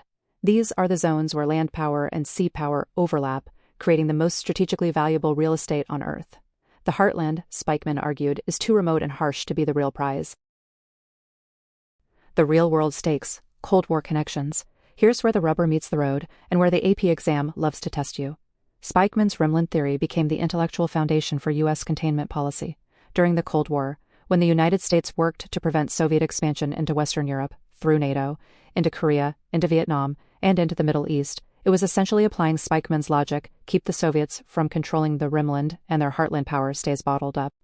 This is a perfect example of how geographic theory connects to real political decisions, a connection the FRQ portion of the AP exam frequently rewards. Mackinder's theory, meanwhile, explains why so much of the 20th century's conflict centered on Eastern Europe. Both World Wars and the Cold War involved intense competition over who would control Eastern Europe's access to the heartland. Hitler's invasion of the Soviet Union in 1941, for example, can be partially read through a Mackinder lens. Common MCQ traps and confusions. Students most often get tripped up by three things here. First, don't confuse the inner crescent with the rimland. They describe the same geographic zone, but belong to different theorists and carry different theoretical significance. Mackinder saw the inner crescent as a buffer zone. Spikeman saw the rimland as the prize itself. Second, students sometimes reverse which theorist emphasizes land power versus sea-land interaction. Remember, Mackinder champions the landlocked heartland, while Spikeman emphasizes the coastal rimland where land and sea power meet. Third, watch out for questions that ask whether these theories are descriptive or prescriptive. Both theorists were making policy arguments, prescriptive, not just describing geography, descriptive. Connections to other units. These theories connect beautifully to other parts of the course. In Unit 4, they tie directly to discussions of supranationalism, like NATO, which is essentially a rimland alliance, geopolitics, and devolution. They also link to Unit 7's discussions of development and resource distribution, since both theories are fundamentally about who controls strategic resources. The concept of choke points, narrow waterways like the Strait of Hormuz or the South China Sea, is a natural extension of Spikeman's rimland logic, since those are the very coastal zones he considered most critical. Both theories also touch on the concept of environmental determinism, the idea that physical geography shapes human and political outcomes, which the AP exam treats with appropriate nuance. You should be able to note that these theories are influential but also criticized for being overly deterministic and Eurocentric, reflecting the colonial worldview of their era. As you move forward, keep these geopolitical frameworks in mind, because they'll resurface when we examine how states compete for influence in the modern world, including the tension between China and the United States in the Pacific Rim today. 4.1. The Law of the Sea and Maritime Boundaries. Let's talk about the ocean. It covers about 70% of Earth's surface, and for most of human history, it was essentially a free-for-all. Ships sailed where they wanted, countries fished where they pleased, and whoever had the biggest navy tended to make the rules. But as ocean resources became more valuable, think oil, natural gas, fish stocks, rare minerals on the seafloor, the international community realized they needed a legal framework. That framework is called the United Nations Convention on the Law of the Sea, or UNCLOS, and for the AP exam, you need to know it cold. UNCLOS and the zone system. Think of UNCLOS like a series of concentric rings drawn around a country's coastline, each ring granting different levels of rights and control. It helps to picture you're standing on a beach, the water right in front of you. That's basically your country's territory, but as you move further out to sea, those rights gradually fade, like the signal on your phone as you drive away from a cell tower. The first zone is the territorial sea, which extends 12 nautical miles from a country's baseline, typically the low water line along the coast. Within this zone, a state has full sovereignty, just as it does over its land territory. Foreign ships do have what's called the right of innocent passage, meaning they can sail through as long as they're not doing anything threatening or harmful. So a cargo ship can cross through another country's territorial sea without permission, but a warship conducting military exercises cannot. Commit this distinction to memory. It shows up on multiple choice questions regularly. Beyond the territorial sea, from 12 to 24 nautical miles, you have the contiguous zone. This is a buffer area where a country can enforce laws related to customs, taxation, immigration, and pollution. The key word here is enforce. The contiguous zone doesn't give full sovereignty, but it lets a state pursue and arrest people who broke its laws in the territorial sea. Think of it as the legal equivalent of a country's long arm reaching just a bit further out to sea. Now here's the zone that gets the most attention on the AP exam. The Exclusive Economic Zone, or EEZ. This extends 200 nautical miles from the baseline within the EEZ. A country has exclusive rights to explore, exploit, conserve, and manage all natural resources: fish, oil, gas, minerals on the seabed. Other countries can still sail through and fly over an EEZ freely, but they cannot extract its resources without permission. This is enormously important geopolitically. The United States, for example, has one of the largest EEZs in the world because it includes not just the continental coasts, but also Alaska, Hawaii, Guam, Puerto Rico, and other territories. A small island nation like Kiribati in the Pacific punches way above its weight in ocean resources because of how the EEZ system works. A tiny landmass can control a vast expanse of ocean. Beyond 200 nautical miles lies the high seas, which belong to no one and everyone simultaneously. No single state has sovereignty here. The high seas are governed by principles of freedom of navigation, overflight, fishing, and scientific research. Think of the high seas as the international commons, like a global park that every nation has the right to use but none can own. The continental shelf and the seabed. There's one more layer the AP exam expects you to understand: the continental shelf. This is the underwater extension of a country's landmass, and UNCLOS grants states sovereign rights over the resources of their continental shelf up to 200 nautical miles automatically. But here's where it gets interesting. If a country can scientifically prove that its continental shelf extends beyond 200 nautical miles, it can claim resource rights up to 350 nautical miles from the baseline. This is a massive deal in places like the Arctic, where countries including Russia, Canada, Denmark, and Norway have all submitted competing claims for extended continental shelf rights. These disputes connect directly to Unit 4's broader themes of territorial conflict and state sovereignty. Drawing and interpreting maritime zone diagrams. For the exam, you need to be able to sketch and label a cross-section diagram of these zones. Draw a horizontal line representing the coastline on the left side of your page. Then draw a series of vertical dashed lines extending into the ocean to the right. Label the first at 12 nautical miles, territorial sea. Label the second at 24 nautical miles, contiguous zone. Label the third at 200 nautical miles, EE's boundary. Mark the area beyond that as the high seas if the question involves continental shelf extension. Add a dashed line at 350 nautical miles for the potential extended claim. The baseline, from which all measurements are taken, should be clearly marked at the coast itself.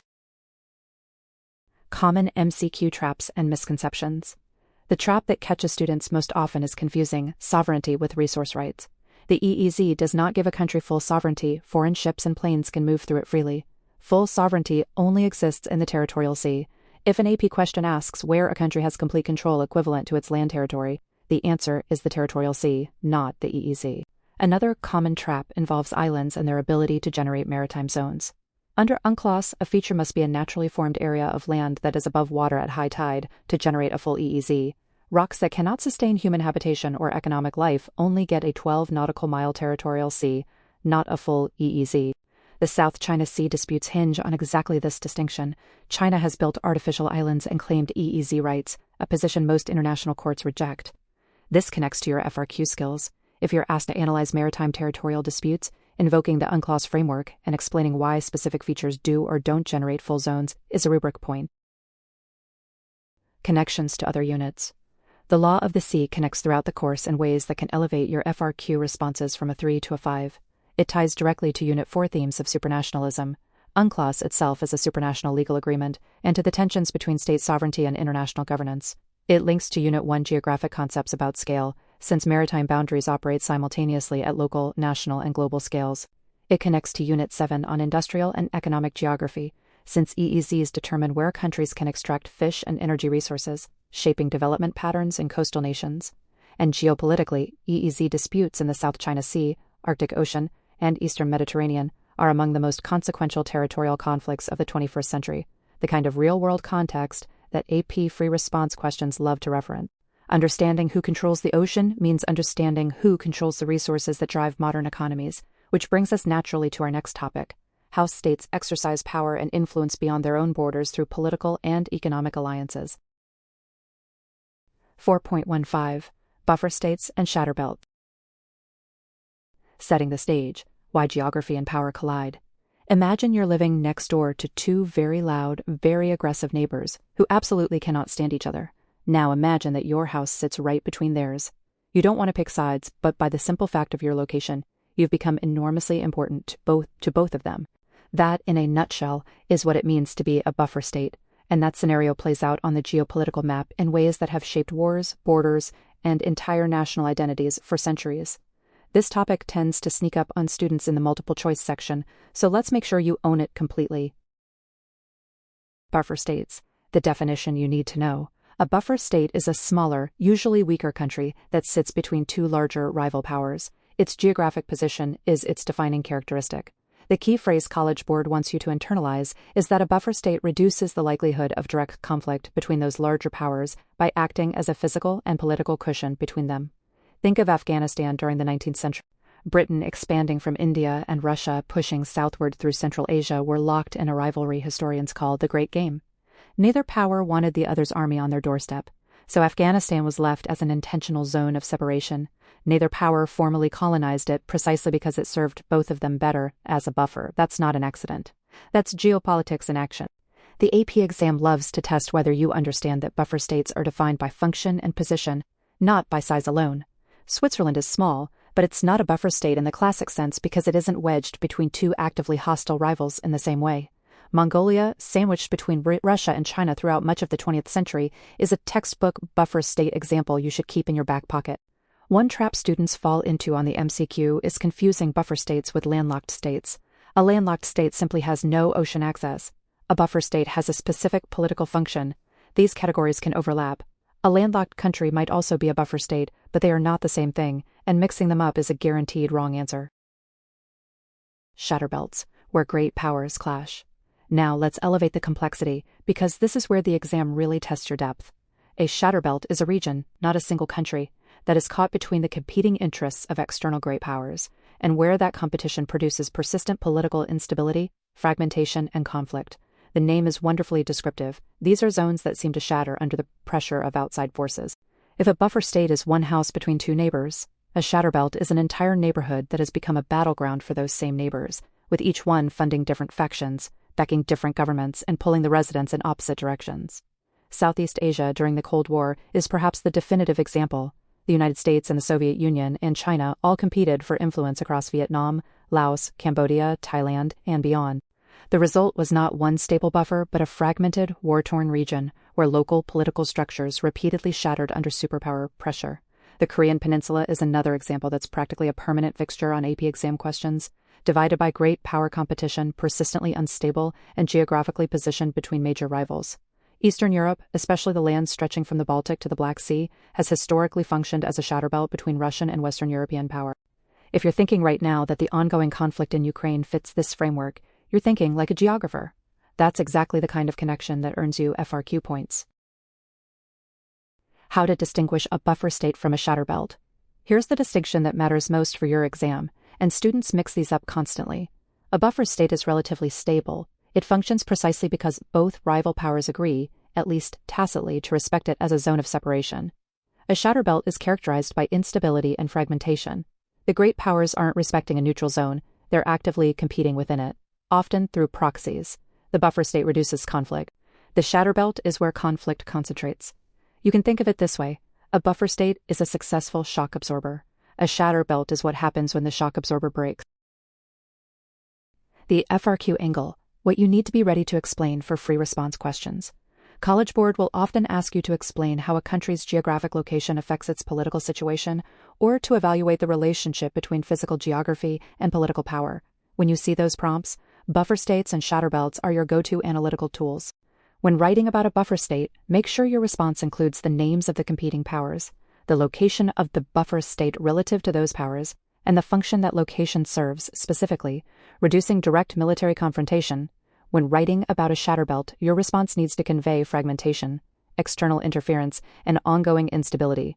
The rubric rewards precision in both concept and example. A critical FRQ mistake is giving an example without explaining the mechanism. Don't just write Afghanistan as a buffer state. Write Afghanistan functioned as a buffer state between British India and the Russian Empire because its geographic position reduced the likelihood of direct military confrontation between those rival powers. That's the difference between 1 point and 2. Connecting this topic across the course. This topic is deeply woven into the rest of Unit 4. Buffer states connect directly to concepts of sovereignty and territorial integrity. A buffer state's sovereignty is real, but constrained by its geopolitical role. Shatter belts connect to the idea of centrifugal forces, those forces that pull a state apart, which you'll have studied in section 4.5. The external pressure that defines a shatter belt is one of the most powerful centrifugal forces a state can experience. You'll also find echoes of this topic in Unit 7 when you study development patterns. Shatter belts, not coincidentally, tend to overlap with regions of persistent underdevelopment. The political instability that characterizes them disrupts economic growth, investment, and infrastructure. That's a connection that can elevate an FRQ response from a 3 to a 5. Finally, keep in mind that the Heartland and Rimland theories you studied earlier in Unit 4 provide the theoretical backbone for understanding why these zones exist at all. Mackinder's Heartland theory and Spikeman's Rimland theory are essentially predictions about where buffer zones and shatter belts will form based on the geographic logic of great power competition. With your understanding of buffer states and shatter belts now firmly in place, you're ready to zoom in on one of the most consequential political geographic processes of the modern era, the drawing and redrawing of boundaries, and specifically how the process of devolution reshapes the political map from within. 4.16 Federal versus Unitary States. The big idea: who holds the power? Imagine you're part of a family deciding where to go for dinner. In one version of your family, every individual gets an equal vote. Your little brother's preference for pizza counts just as much as your parents' craving for sushi. In another version, mom and dad make the final call and everyone else falls in line. That tension between shared power and centralized control is exactly what we're exploring when we compare federal and unitary states. And trust me, the College Board loves this distinction. It shows up in multiple choice, it shows up in FRQs, and if you're not crystal clear on it, you'll lose points you absolutely don't have to lose. Let's start with the foundation. A unitary state is a country where the central government holds supreme political authority. Regional or local governments may exist, but they only have the powers that the central government chooses to give them. And what the center gives, the center can take away. Think of France, Japan, or the United Kingdom. In France, Paris is the beating heart of everything. Local départements can manage some day-to-day affairs, but they're administrative conveniences, not independent power centers. The national government can redraw those boundaries, dissolve those units, or override their decisions without constitutional crisis. This is crucial for the exam. In a unitary system, devolution of power is discretionary, not guaranteed. A federal state, by contrast, divides sovereignty constitutionally between at least two levels of government, typically a national government and regional units like states or provinces. The United States, Germany, India, Brazil, Canada, and Australia are classic examples. Here's the key word: constitutionally. Neither level can simply absorb the other. The U.S. federal government cannot eliminate Texas as a state. Texas cannot legally secede without a constitutional process.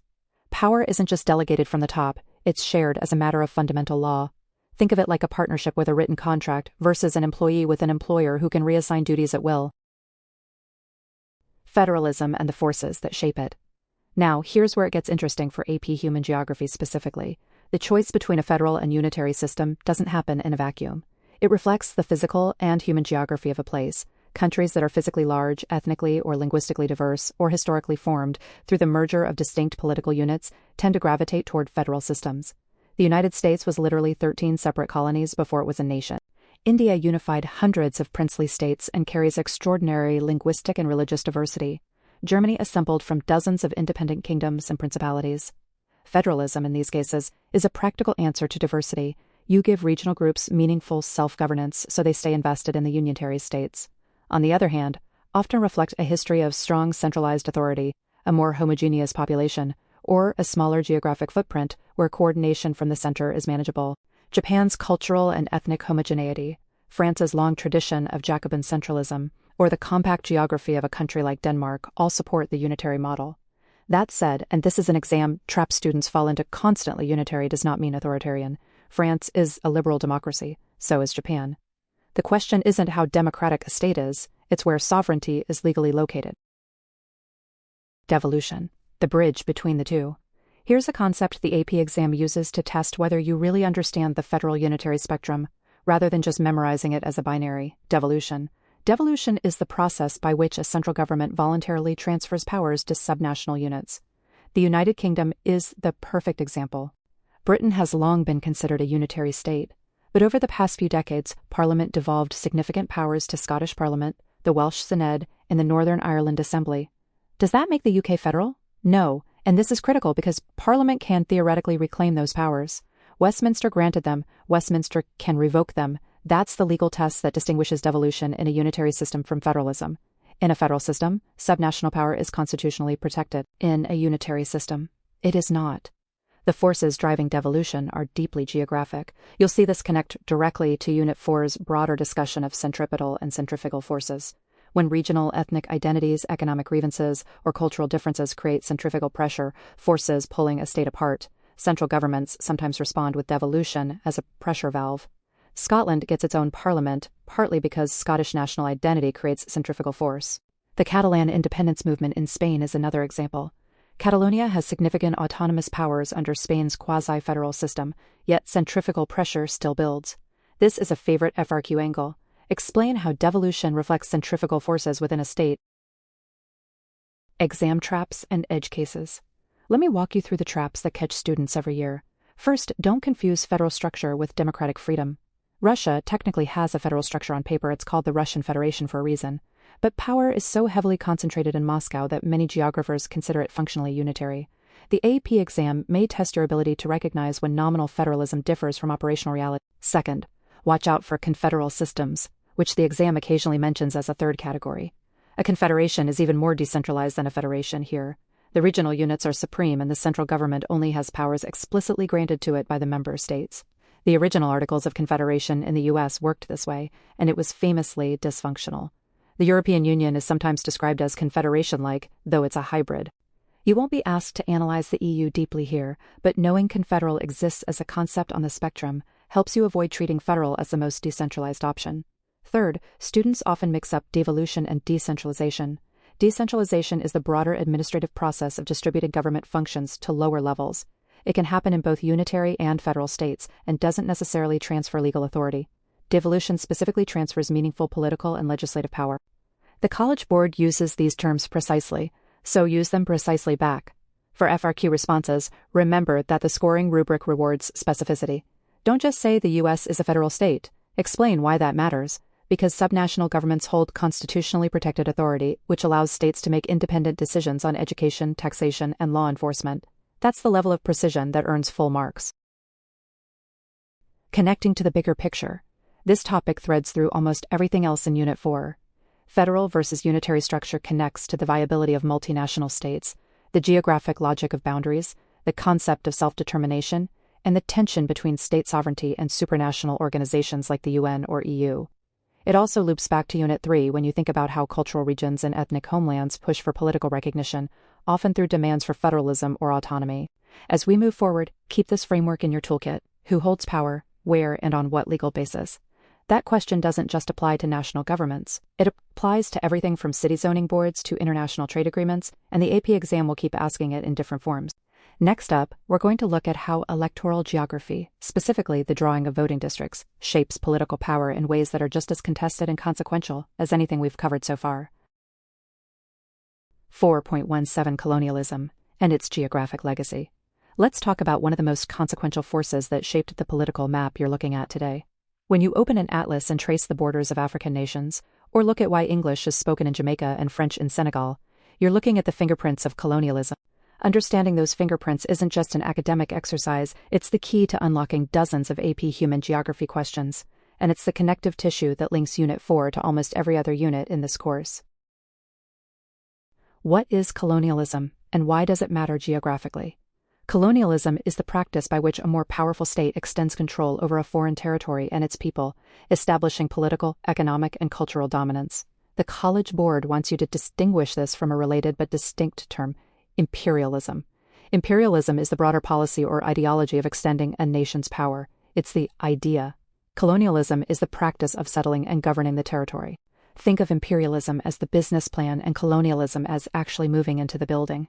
The era you need to know best runs roughly from the late 1400s through the mid-20th century, with European powers, Britain, France, Portugal, Spain, Belgium, the Netherlands, and Germany, carving up Africa, Asia, and the Americas. The Berlin Conference of 1884 to 1885 is your anchor event here. Imagine a dinner party in Berlin where European diplomats drew lines across a map of Africa. Almost none of them had actually been to Africa. They divided the continent into colonies based on European political rivalries, river access, and resource extraction zones, with almost zero regard for the ethnic groups, languages, kingdoms, and cultures already living there.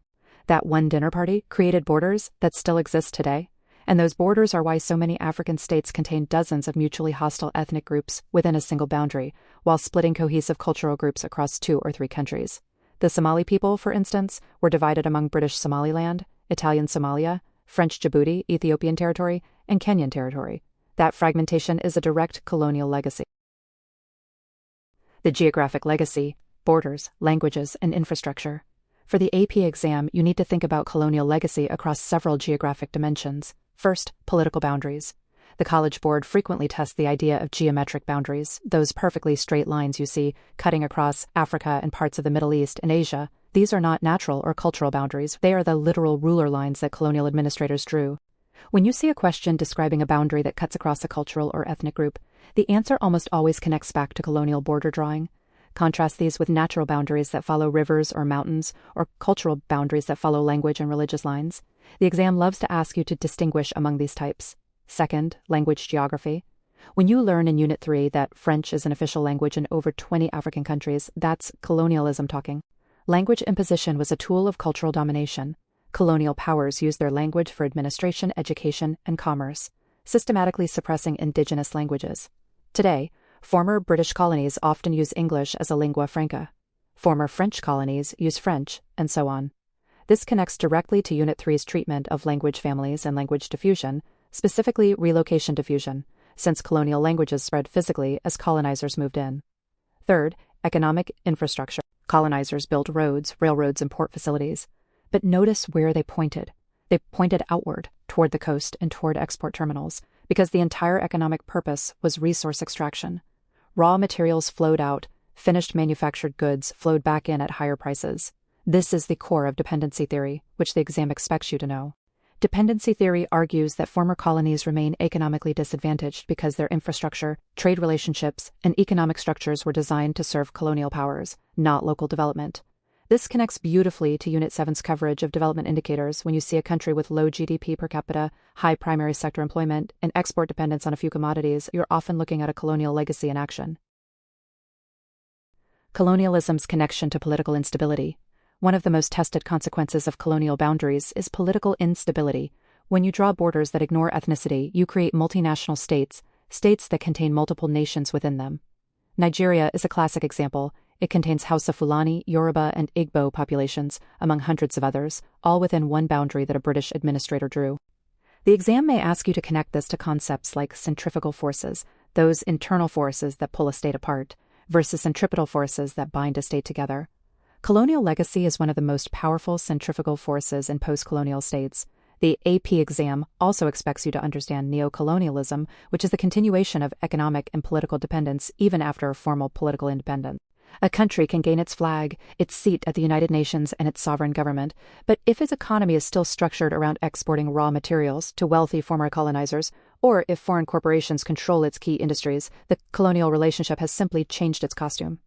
This is a common MCQ trap. Students sometimes assume colonialism ended when political independence was granted. On the exam, always consider whether economic or cultural dependencies persist. Common traps and boundary cases. The most dangerous MCQ trap in this section is confusing correlation with causation when it comes to development. Not every developing country is poor because of colonialism alone. The exam wants nuanced thinking. But when a question specifically asks you to identify a geographic legacy of colonialism, you should look for fragmented ethnic boundaries, export-oriented infrastructure, linguistic imposition, and economic dependency. Another trap involves the difference between a colony and a protectorate. A colony involves direct administration and settlement. A protectorate maintains a nominal local government, but under heavy external control. Both are colonial relationships, but the degree of direct governance differs. If an FRQ asks you to describe forms of colonial control, mentioning both adds scoring points. Connections across units. This topic is one of the great connectors in AP Human Geography. In Unit 2, population distribution patterns in former colonies reflect forced migration and labor systems. In Unit 3, language and religion maps directly reflect colonial spread. In Unit 5, agricultural systems like plantation agriculture are colonial inventions. In Unit 7, every development metric, HDI, GDP per capita, trade balances, is partially explained through colonial economic structures. If your FRQ asks about development disparities, weaving in colonial legacy almost always earns you a point. As you move forward, keep colonialism as a lens you carry into every other topic, because understanding how that Berlin dinner party reshapes the world today is exactly what the AP exam is testing, and it's the perfect bridge into our next discussion of how states and nations interact in the modern political landscape.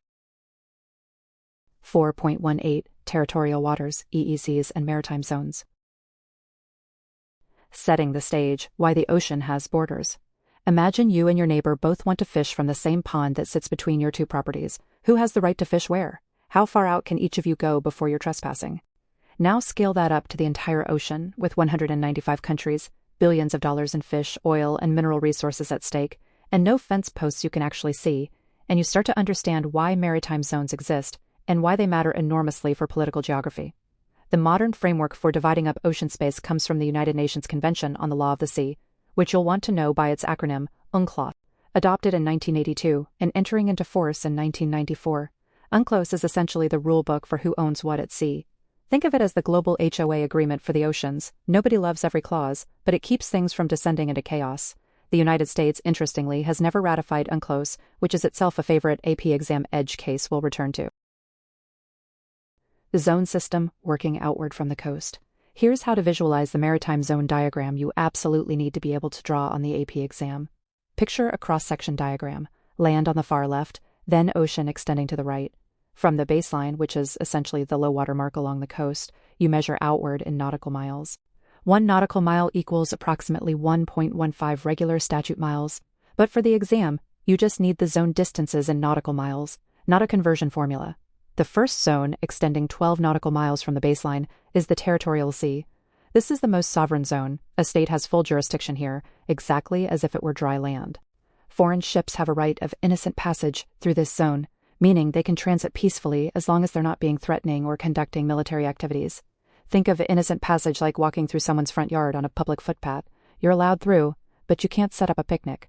From 12 to 24 nautical miles is the EVT contiguous zone. Here, the coastal state loses full sovereignty, but retains the right to enforce customs, immigration, and sanitation laws. Picture it as the security checkpoint outside an airport. You're not technically inside yet, but officials still have the authority to stop and inspect you. The big one for the AP exam is the Exclusive Economic Zone, or EEZ, which extends 200 nautical miles from the baseline. Inside the EEZ, the coastal state has sovereign rights over all economic resources: fish, oil, natural gas, minerals on and beneath the seabed. Critically, however, the EEZ is not territorial sea. Other nations retain freedom of navigation and overflight. The coastal state controls the resources, but doesn't own the water itself the way it owns the territorial sea. This distinction trips up students constantly. Remember, EEZ equals economic rights, not political sovereignty over the water column itself. Beyond the EEZ lies the high seas, which belong to no one and everyone simultaneously, the global commons. No state can claim sovereign rights here. This is where freedom of navigation reigns, which has significant implications for military operations, trade routes, and resource extraction disputes. There's one more zone you need: the continental shelf, which can extend up to 350 nautical miles from the baseline, if a state can prove the natural prolongation of its land territory continues that far under the water. This matters because the continental shelf contains enormous oil and gas deposits.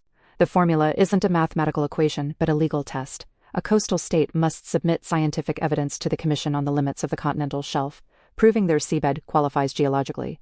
The Arctic Ocean disputes, Russia, Canada, Denmark, all fighting over who gets to claim extended shelf rights, are a perfect real-world example here. The diagram you must be able to draw. On your AP exam, if an FRQ or stimulus asks about maritime zones, sketch this from left to right: a coastline baseline, then a bracket from 0 to 12 nanometers labeled territorial sea, full sovereignty, then 12 to 24 nanometers labeled contiguous zone, enforcement rights, then 12 to 200 nanometers labeled EEZ, economic rights only. Note this overlaps with the contiguous zone, so the EEZ starts at the baseline, not at 24 nanometers, and finally everything beyond 200. NUM, labeled high seas, global commons. Students frequently draw the EEZ starting at the contiguous zone's outer edge. Don't do this. The EEZ is measured from the baseline just like the territorial sea is. The zones nest inside each other. They don't stack end to end. Common MCQ traps and FRQ scoring points. The most dangerous trap on multiple choice is conflating the EEZ with territorial waters. If a question asks which zone gives a country the right to exclude foreign warships, the answer is the territorial sea, not the EEZ. If a question asks which zone grants fishing rights 150 nautical miles offshore, that's the EEZ, because 150 nanometers is beyond the territorial sea but within the 200 nanometers EEZ boundary. The U.S.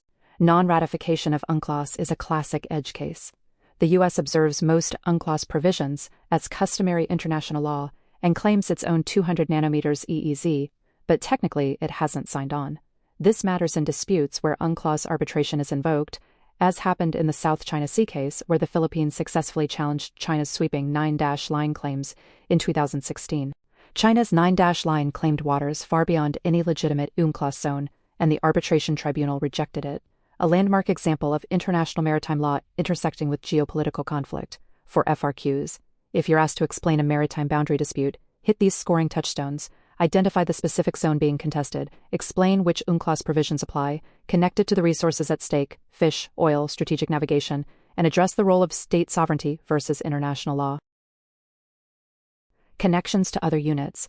Maritime zones don't exist in isolation on the AP exam. They connect directly to Unit 7's discussion of resource distribution and environmental sustainability. Overfishing and contested EEZs is a textbook example of the tragedy of the commons. They tie back to Unit 4's broader themes of sovereignty and political power, because a state's ability to project power often depends on controlling sea lanes. They also connect to supranational organizations like the United Nations, which administers UNCLOS, linking to discussions of how international institutions both constrain and empower state actors. When you see a map stimulus showing overlapping EEZ claims in the South China Sea, the East China Sea, or the Arctic, your job is to recognize these as political boundary conflicts with enormous economic and military consequences layered underneath. As you wrap your mind around how states compete for ocean territory, keep that framework handy, because next we'll zoom out to look at how entire regions organize themselves politically, exploring how and why states sometimes voluntarily pool their sovereignty into larger supranational bodies. 4.19 The Domino Theory and Cold War Political Geography. Setting the stage, a world divided. Imagine you're sitting at a table with a long row of dominoes lined up perfectly. You tip the first one, and one by one, each falls and knocks over the next.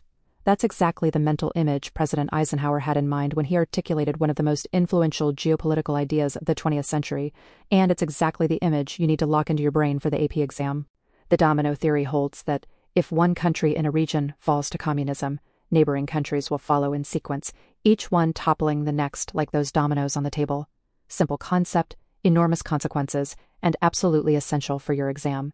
Let's build the context first, because the College Board loves to test whether you understand why this theory emerged, not just what it says.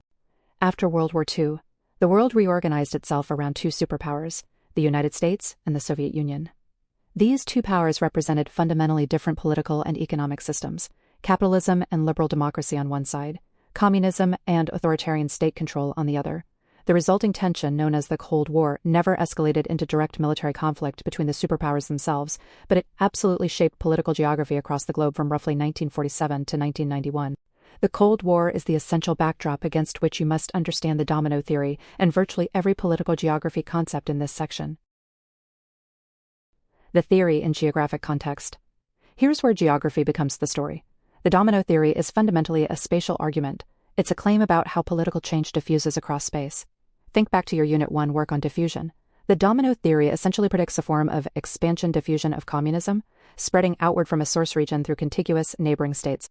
When you see a question about the domino theory on the exam, that's the geographic lens you need to apply. This is a theory about the spatial contagion of political ideology. Eisenhower articulated the theory explicitly in 1954 in reference to Southeast Asia, and Vietnam became its defining test case. American policymakers believed that if Vietnam fell to communist leadership, which it partially did in 1954 when the country was divided at the 17th parallel following the Geneva Accords, then Laos, Cambodia, Thailand, and eventually all of Southeast Asia would follow. This directly drove American military involvement in Vietnam throughout the 1960s and early 1970s. The AP exam will sometimes present you with a scenario and ask you to identify which geopolitical theory it exemplifies. So know this cold. Containment of communism through intervention in neighboring states equals domino theory in action. Heartland, Rimland, and the Cold War map. You cannot fully understand Cold War political geography without connecting the domino theory to two foundational geographic models, Mackinder's Heartland theory and Spykman's Rimland theory. These aren't just historical curiosities. The College Board explicitly expects you to connect these frameworks. Halford Mackinder, writing in the early 20th century, argued that whoever controlled the interior landmass of Eurasia, what he called the Heartland, would ultimately control the world. His famous dictum, "Who rules East Europe commands the Heartland.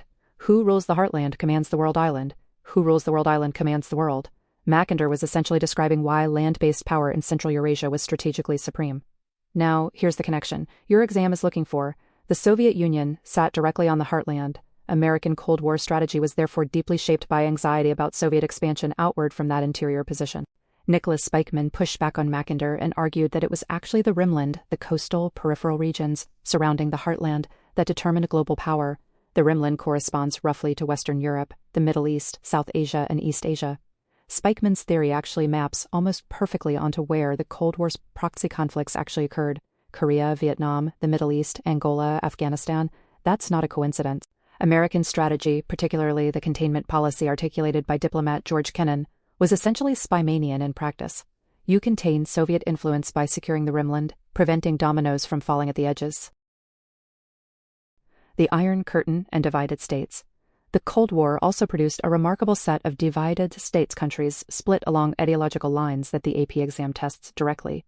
Germany was divided into West Germany, democratic, capitalist, aligned with NATO, and East Germany, communist, aligned with the Soviet-led Warsaw Pact, symbolized most powerfully by the Berlin Wall. Built in 1961, Korea was divided at the 38th parallel into North and South Korea following the Korean War. Vietnam, as mentioned, was divided at the 1/17th parallel until reunification under communist leadership in 1975. Winston Churchill's famous phrase, Iron Curtain, described the ideological and physical division separating Soviet-aligned Eastern Europe from Western Europe, and the College Board loves this term as a geographic metaphor for political boundary making. Common MCQ traps and FRQ scoring points. Here's where you need to be sharp. A very common wrong answer trap is confusing the domino theory with the broader containment policy. Containment is the overarching American foreign policy doctrine, the goal of preventing communist expansion generally. The domino theory is the specific rationale for why containment was urgently necessary in particular regions. Containment is the strategy. The domino theory is the geographic justification for why that strategy had to be applied region by region. Another trap is misidentifying heartland versus rimland. Remember, heartland is interior, landlocked, continental. Think Russia and Central Asia. Rimland is coastal and peripheral. Think the countries on the edge of Eurasia where most Cold War conflicts actually occurred. If an FRQ asks you to explain American Cold War policy using geographic models, you need to name both Mackinder and Spikeman, define their frameworks precisely, and explicitly connect them to the spatial pattern of American intervention. For FRQ responses, the College Board scoring rubrics reward you for using precise terminology: domino theory, containment, heartland, rimland, proxy conflict, Cold War, divided states, and supranational organizations like NATO and the Warsaw Pact, mentioning that these alliances were themselves geographic expressions of Cold War ideology, blocks of states organized around shared political alignment rather than traditional ethnic or cultural boundaries, will earn you those higher-level analytical points. Finally, connect this topic back to Unit 4's broader theme of political boundaries and sovereignty. The Cold War fundamentally reshaped how boundaries were drawn, contested, and defended. The division of states along ideological lines, Korea, Germany, Vietnam, represents a 20th century innovation in boundary making driven not by ethnic geography or historical precedent, but by superpower competition. That's a sophisticated geographic insight that separates a 4 from a 5. As you move forward, you'll see how Cold War political geography didn't just divide states. It actively shaped the emergence of new states and altered the entire global map through the process of decolonization, which is exactly where we're headed next. 4.20 Boundaries, Definition, Delimitation, Demarcation, and Administration. What is a boundary, really? Let's start by getting one thing perfectly clear, because the AP exam loves to test whether you actually understand this or whether you're just guessing. A boundary is not the same thing as a border crossing, a wall, or a fence. A boundary in geographic terms is a vertical plane that cuts through the earth, through the airspace above, the ground below, and everything in between that separates one political unit from another. Think of it less like a line on a map and more like an invisible curtain hanging from the sky all the way down through bedrock. That distinction matters because it explains why boundary disputes can involve airspace rights, underground mineral deposits, and aquifers, not just the surface of the land. Now, there are 4 stages to how a boundary gets created, and the AP exam absolutely expects you to know all 4 in sequence: definition, delimitation, demarcation, and administration. Students mix these up constantly. So let's walk through each one like a story unfolding in order. The 4 stages of boundary creation. Definition is the legal and diplomatic step. It's where the boundary is described in a formal treaty or written agreement. No lines are drawn yet. Think of it like writing the recipe before you cook anything. In 1846, the United States and Britain defined the boundary between the U.S. and Canada along the 49th parallel in the Oregon Treaty. The document said, in effect, the boundary shall run along this latitude. That's definition. Words on paper, political agreement, legal language. Delimitation is the next step, where cartographers, map makers, take that written description and draw the boundary on an actual map. Now you're translating legal language into a visual representation. This is still abstract. Nothing is on the ground yet. The cartographers might discover complications at this stage, like a river that meanders or a mountain range that doesn't follow a neat line, which is why delimitation can itself become a source of conflict. Imagine trying to draw a line along the center line of the river When the river moves every decade, that's a delimitation problem. Demarcation is where the boundary becomes physically real.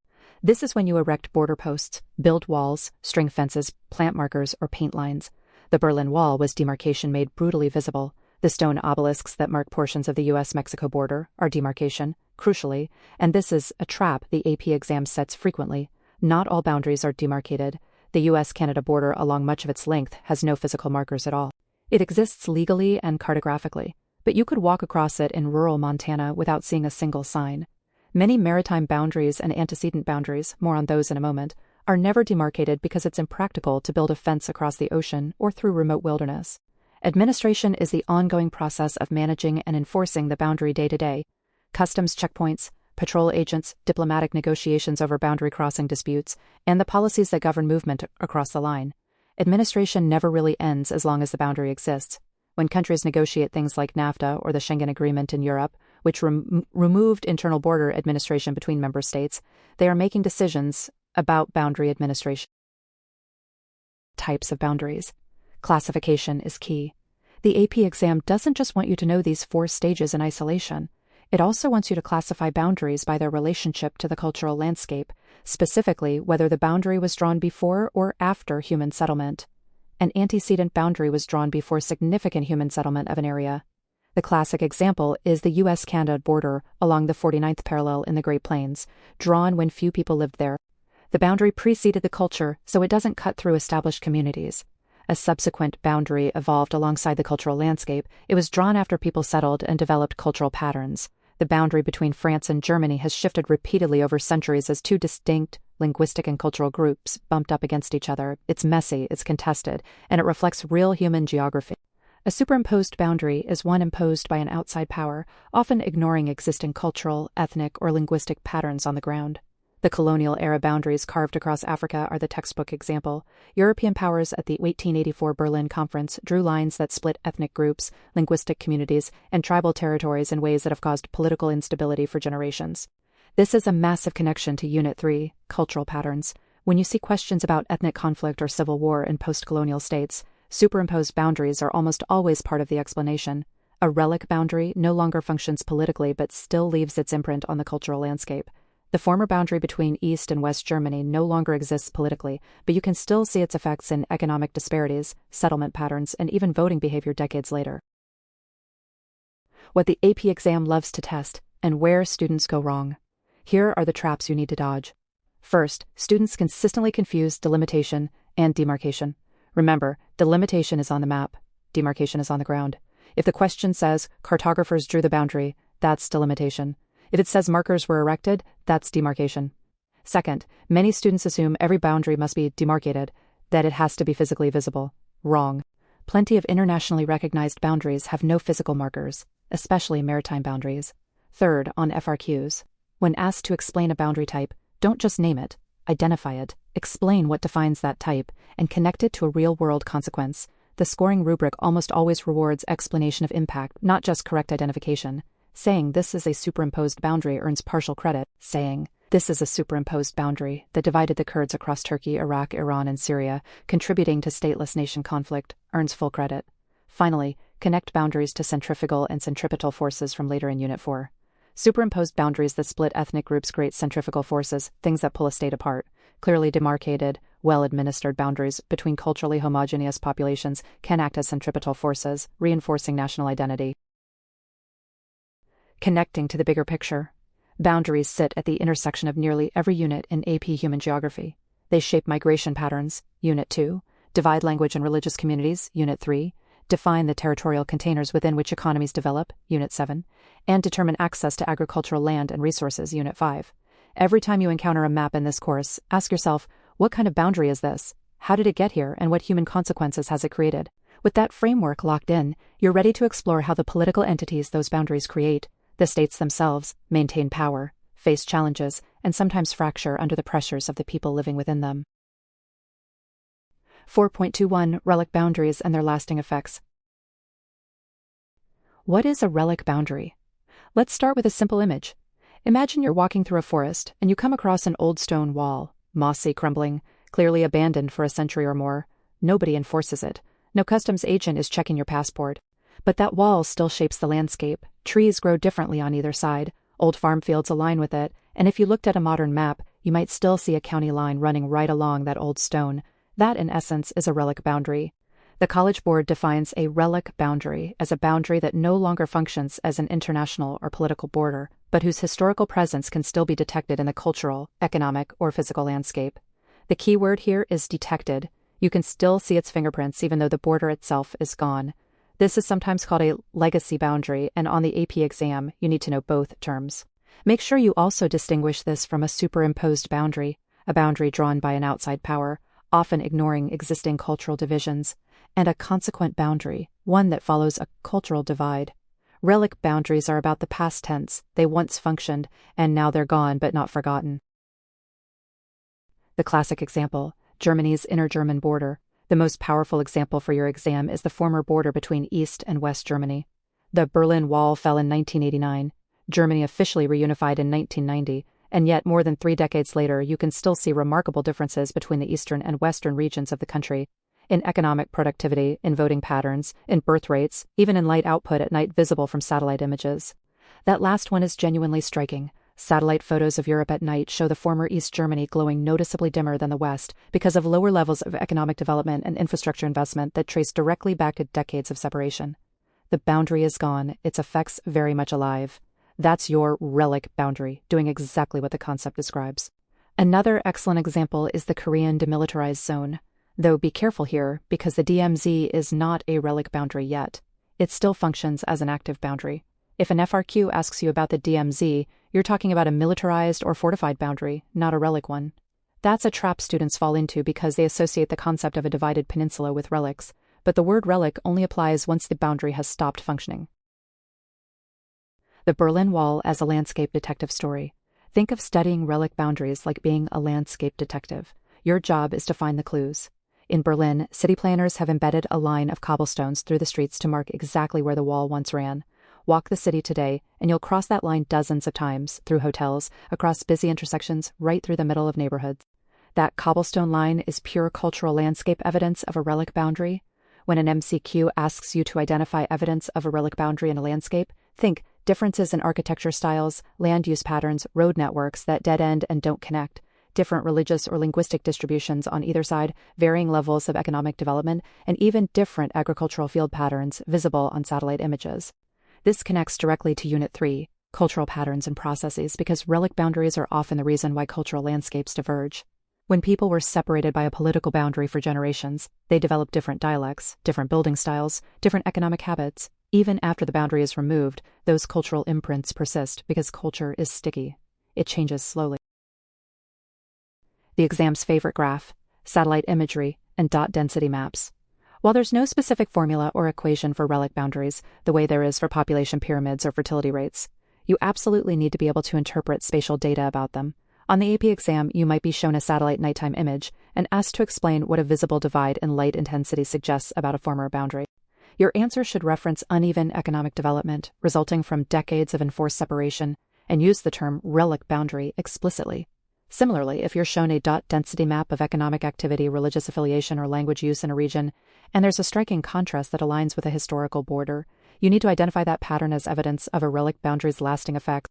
Another type of question gives you a political map showing current international borders alongside a shaded region of ethnic distribution that doesn't match those borders. Often those distributions exist because old relic boundaries, perhaps a colonial superimposed boundary that was later dissolved, once separated populations and drove different development trajectories on each side. Relic boundaries and colonialism, a critical connection. Here's where things get really rich for the exam. Many relic boundaries in Africa trace back to the colonial era, specifically to the Berlin Conference of 1884 to 1885, where European powers divided the African continent with geometric, superimposed lines. Several of these colonial internal administrative boundaries later became the international boundaries of newly independent states. When those states evolved, fought civil wars, or merged and split, some of those old administrative lines became relic boundaries, no longer enforced, but still visible in patterns of ethnic conflict, resource distribution, and infrastructure alignment. This ties Unit 4 directly to Unit 7, Industrial and Economic Development, and also back to the concept of colonialism in Unit 3. Anytime you see a question about African political geography and boundary types, remember that relics superimposed in antecedent boundaries may all be present in the same conversation. Common MCQ traps and FRQ scoring points. The biggest trap on the AP exam is confusing a relic boundary with a subsequent boundary, one drawn after cultural landscapes have already developed to match them. A subsequent boundary reflects existing cultural patterns. A relic boundary is a ghost of an old political line. They're almost opposites. Another trap is identifying a boundary as relic. Just because it's old, age alone doesn't make it relic. The Himalayas have served as a natural boundary for thousands of years, and they're still very much active. A relic boundary must be non-functional, but still detectable. For FRQ scoring, if a prompt asks you to explain the lasting effects of a relic boundary, the College Board is looking for you to name the specific boundary, describe the historical context, identify concrete observable evidence in the landscape, economic, cultural, or demographic, and explicitly connect that evidence to the fact that the boundary no longer functions politically. Vague answers about historical differences won't earn full credit. Precision wins points. Relic boundaries are really about memory, the way places remember divisions that people have officially moved past, and that idea flows naturally into our next topic, which examines how political borders are established and change over time through the processes of boundary definition, delimitation, and demarcation. 4.22 Self-determination and ethnic separatism. Let's talk about one of the most explosive forces in modern political geography, the idea that a group of people sharing a common identity has the right to govern themselves. This concept sits at the heart of countless conflicts, border changes, and new nations that have emerged over the last 2 centuries, and the College Board loves testing it because it connects almost every thread of Unit 4 together. The core concept, self-determination. Start with the term itself. Self-determination is the right of a group, usually defined by a shared ethnicity, language, religion, or culture, to determine its own political status and governance. Woodrow Wilson famously championed this principle after World War I, arguing that the new map of Europe should align national boundaries with cultural ones. The idea sounds simple, almost obvious. If you share a homeland with people who feel like your people, you should govern yourselves together. But as you'll see, the real world makes this enormously complicated. The key AP term you need to pair with self-determination is ethnic separatism, the movement by an ethnic minority within a state to break away and form their own independent political unit, or to join a neighboring state where their ethnic group dominates. Think of it this way. Imagine you're living in a house with several families, and one family decides the house rules don't reflect their values, their language, or their traditions. They want their own house. That's ethnic separatism. The tension between that family's desire and the original household's insistence on staying together is the engine driving most of the case studies on your exam. Devolution in the spectrum of separation. On the AP exam, you must be crystal clear about the difference between devolution and full secession, because mixing these up is one of the most common wrong answer traps. Devolution is the transfer of power from a central government to regional or local governments. The group gets more autonomy, but the state remains intact. Secession means the group actually breaks away to form an independent state or join another. Scotland's push for independence from the United Kingdom illustrates both. Scotland already has a devolved parliament in Edinburgh, but the 2014 and ongoing independence movement represents a desire for full secession. Catalonia in Spain is pushing for secession, but Spain refuses to devolve further power, let alone allow separation. Know both terms cold. The forces that drive ethnic separatism cluster around a few recurring AP themes.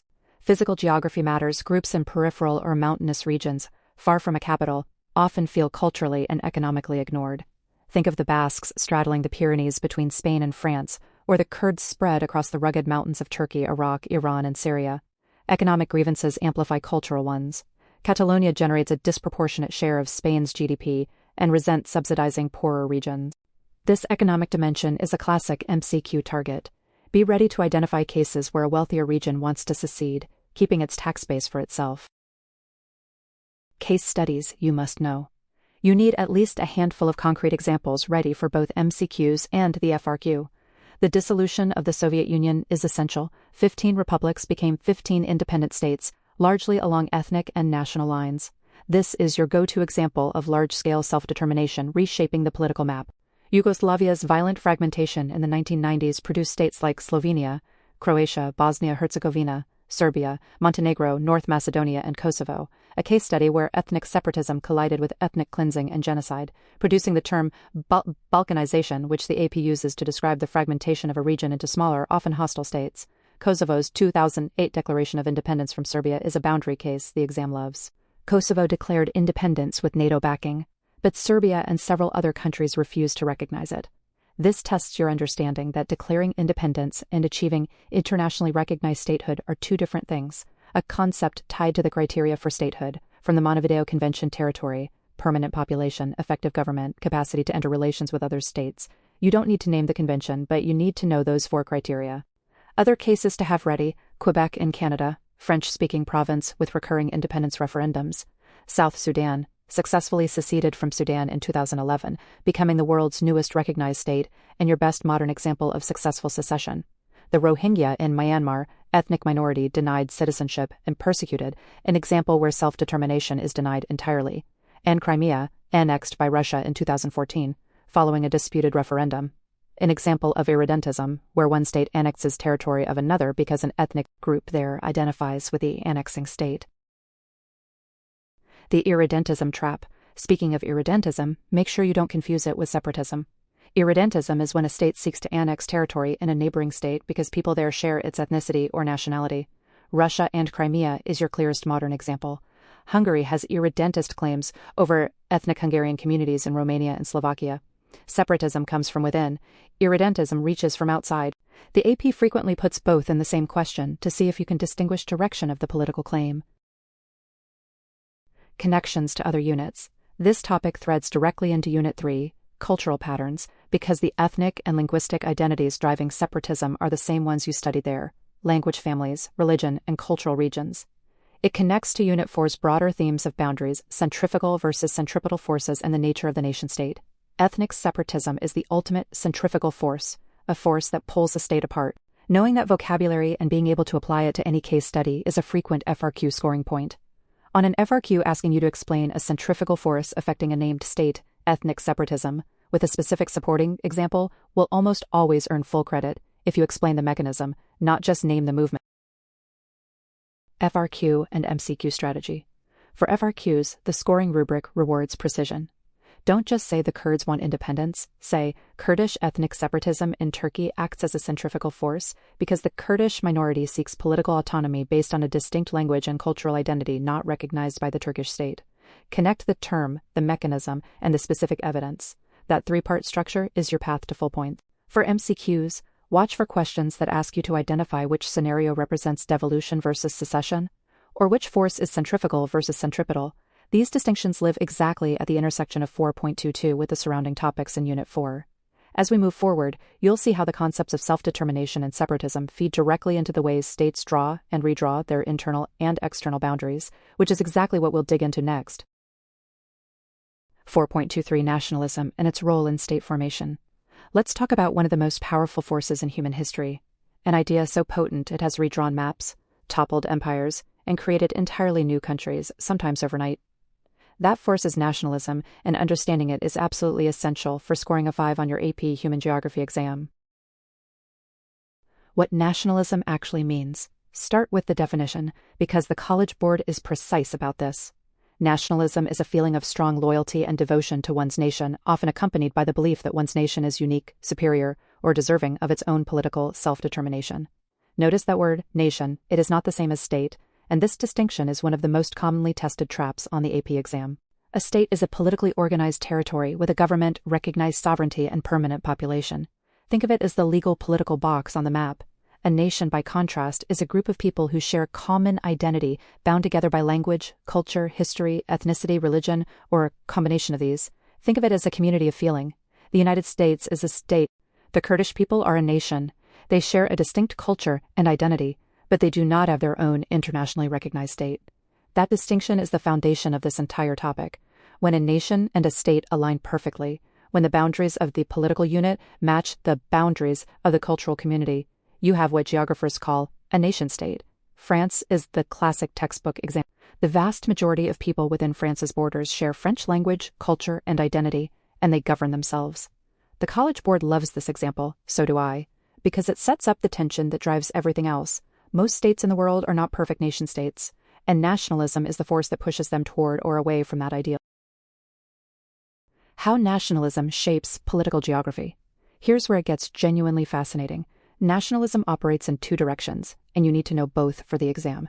The first direction is centripetal. Nationalism can be a unifying force that holds a state together and strengthens it.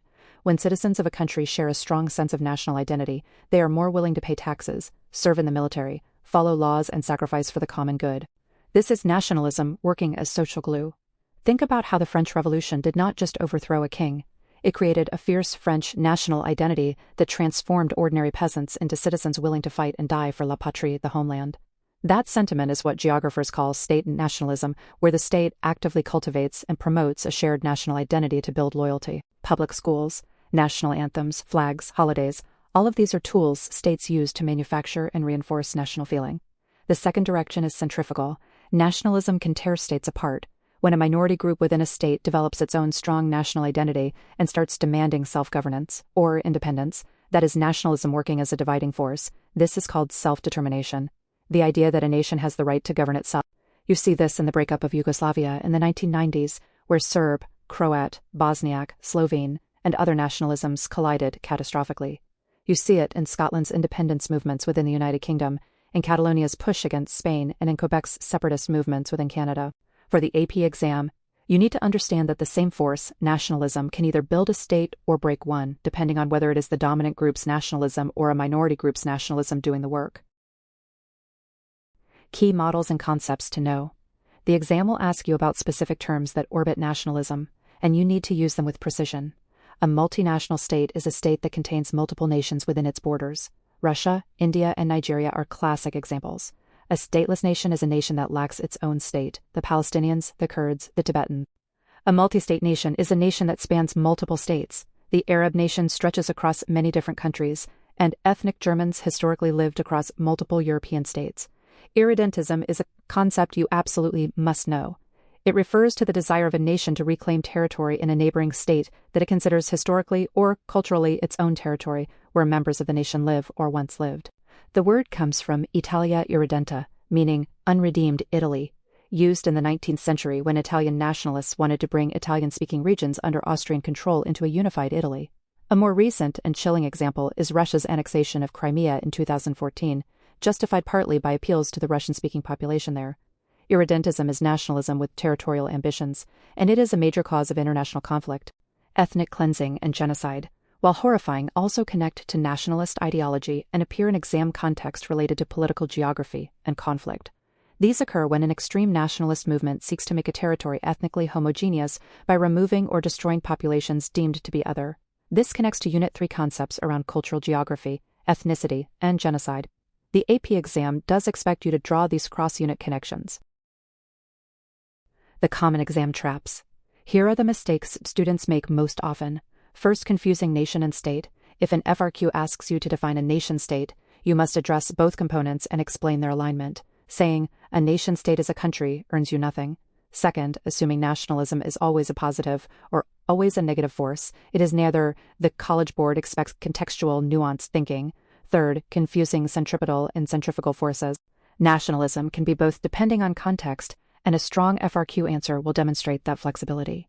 Fourth, forgetting that self-determination is the political principle underlying many nationalist movements. It is not the same as nationalism itself, but is the goal that nationalism often pursues. On MCQs, watch for questions that give you a scenario, say, a minority group within a larger state demanding independence, and ask you to identify what process is occurring. The answer choices will likely include nationalism, self-determination, irredentism, and balkanization. Read carefully. If the group wants its own state carved from an existing one, that is self-determination.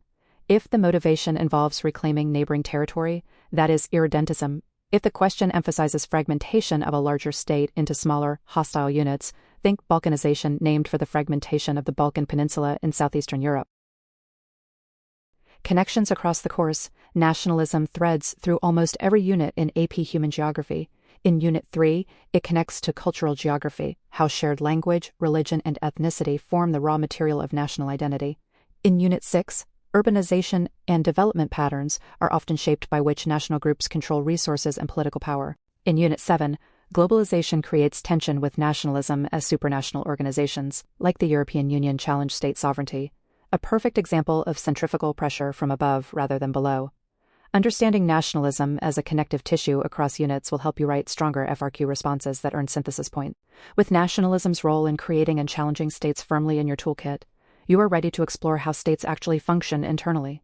and that means turning to the structures of government, political boundaries, and the geographic forces that determine whether a state can hold itself together or falls apart. 4.24 Reapportionment, Redistricting, and Malapportionment. The big picture: why counting people changes everything. Let's start with a simple truth that makes this entire topic click. In American democracy, political power is tied directly to population, not to land area, not to economic output, not to history, to people. And because people move, because cities boom and rural areas shrink, the map of political power has to be redrawn periodically to keep up. That process, and all the ways humans try to game it, is exactly what this section is about. Think of it like this. Imagine your school divides students into 4 advisory groups, and each group gets 1 representative on the student council. If one group grows to twice the size of the others because of a rezoning, suddenly some voices count more than others. That's the core tension this topic explores, and it shows up everywhere on the AP exam. Reapportionment. Redrawing the power map after the census. Reapportionment is the process of reallocating seats in the U.S. House of Representatives among the 50 states based on population changes recorded by the census. The Constitution mandates a census every 10 years, in years ending in 0, and reapportionment follows each one. The House has 435 total seats, fixed by law since 1929, so this is a zero-sum game. If Texas gains 3 seats, somebody else loses 3. The method used today is called the method of equal proportions, or the Huntington Hill method. You don't need to calculate it by hand for the AP exam, but you absolutely must understand its purpose. It minimizes the percentage difference in congressional representation between any 2 states. The goal is proportionality. Every person's vote should carry roughly equal weight. States with faster growing populations gain seats. States with slower growth or population loss give them up. After the 2020 census, for example, Texas gained 2 seats while New York and California each lost 1, reflecting Sunbelt growth and some Frostbelt stagnation. The key AP exam point here is that reapportionment affects only the U.S. House of Representatives. The Senate always has exactly 2 senators per state regardless of population. Confusing these 2 chambers is one of the most common wrong answer traps on the multiple choice, so lock that in right now. Redistricting. Drawing the lines within states. Once a state knows how many House seats it has, it must draw new district boundaries to contain those seats. That process is called redistricting. This happens at the state level, and in most states, the state legislature controls it, which is where things get politically interesting and geographically fascinating. Every district must meet certain legal standards. Districts must be roughly equal in population, a principle established by the Supreme Court cases Baker v. Carr, 1962, and Reynolds v. Sims, 1964, which introduced the doctrine of one person, one vote. Districts must also be contiguous, meaning you can travel from any point to any other point within the district without leaving it. Many states also require compactness, meaning districts shouldn't be weirdly elongated or irregularly shaped without justification. And the Voting Rights Act of 1965 adds another layer. Districts cannot be drawn in ways that dilute the voting power of racial minorities. Picture redistricting as cutting a pizza. The total pizza never changes, but whoever holds the knife gets to decide how the slices are shaped, and some shapes are much more powerful than others. Gerrymandering. When the lines serve politics, not people. Gerrymandering is the deliberate manipulation of district boundaries to give one political party or group an unfair advantage. The term dates to 1812, when Massachusetts Governor Elbridge Gerry signed a bill creating a district so oddly shaped it resembled a salamander, and a Boston newspaper called it a gerrymander. The name stuck, and so did the practice. There are 2 classic strategies. Packing means cramming as many of your opponent's voters as possible into a single district, so they waste votes winning by huge margins, while you win more districts with smaller but sufficient margins. Cracking means splitting a concentrated group of your opponent's voters across multiple districts, so they're never a majority anywhere. Sophisticated gerrymanders combine both. You must be able to describe these strategies on the FRQ, using those exact terms, packing and cracking, because those are the College Board's vocabulary words. There's also a specific type, called a racial gerrymander. The Voting Rights Act actually requires states to create majority-minority districts in some circumstances, districts where a historically underrepresented racial group forms the majority, to ensure those communities can elect representatives of their choice. But the Supreme Court has ruled that race cannot be the predominant factor in drawing a district's boundaries, which creates a genuinely complex legal tension that makes for great AP exam questions. Malapportionment. When districts become unequal. Malapportionment occurs when legislative districts contain very different population sizes, meaning some voters' voices carry far more weight than others. Before the 1960s Supreme Court decisions, this was rampant. Rural districts with tiny populations had the same representation as urban districts many times larger. Baker v. Carr opened the door for federal courts to review these inequalities, and Reynolds v. Sims slammed the door on intentional malapportionment by requiring that both chambers of state legislatures be apportioned by population. For the AP exam, understand that malapportionment is the problem that reapportionment and redistricting are designed to solve. When you see a question describing a situation where one district has 900,000 people and another has 90,000 with equal representation, that is malapportionment, and you should immediately think about how the one person, one vote principle applies. Connections across the course. This topic doesn't live in isolation. It connects directly to Unit 4's broader themes of political power and territory, but it also reaches back to Unit 2, population and migration, because census data drives everything. Population distribution, density, and migration patterns determine who gains and who loses representation. It connects to Unit 6, cities and urban land use, because urban growth in metropolitan areas is precisely what triggers reapportionment shifts. And it touches Unit 3, cultural patterns, through majority-minority districts and the relationship between ethnicity, place, and political voice. On the FRQ, if you're asked to explain why a state gained congressional seats, you need to connect census data, population growth, and the reapportionment process in a logical chain. If you're asked to evaluate a district map, you need to apply the vocabulary of gerrymandering, compactness, contiguity, and the Voting Rights Act. The College Board rewards precise terminology and clear spatial reasoning, so practice describing maps in words, because that's exactly what the free response section asks you to do. Understanding how these political boundaries are drawn and who benefits from that drawing sets us up perfectly for the next concept: how countries define and defend their borders at the international scale, and what happens when those borders are contested. 4.25 Enclave and Exclave States. What are we even talking about? Let's start with a scenario you already understand intuitively. Imagine you're driving through a neighborhood and you notice that one house, right in the middle of the block, is technically in a different city than all its neighbors. The streets around it are maintained by one municipality, but that one house pays taxes to a completely different one. Weird, right? That strange geographic situation is essentially what we're talking about when we discuss enclaves and exclaves. And while it sounds like political trivia, the College Board loves testing these concepts because they reveal how messy the real world is compared to the clean lines we draw on maps. An exclave is a piece of a country's territory that is geographically separated from the main body of that country and is surrounded by foreign territory. Think of it as a piece of your country that got stranded elsewhere.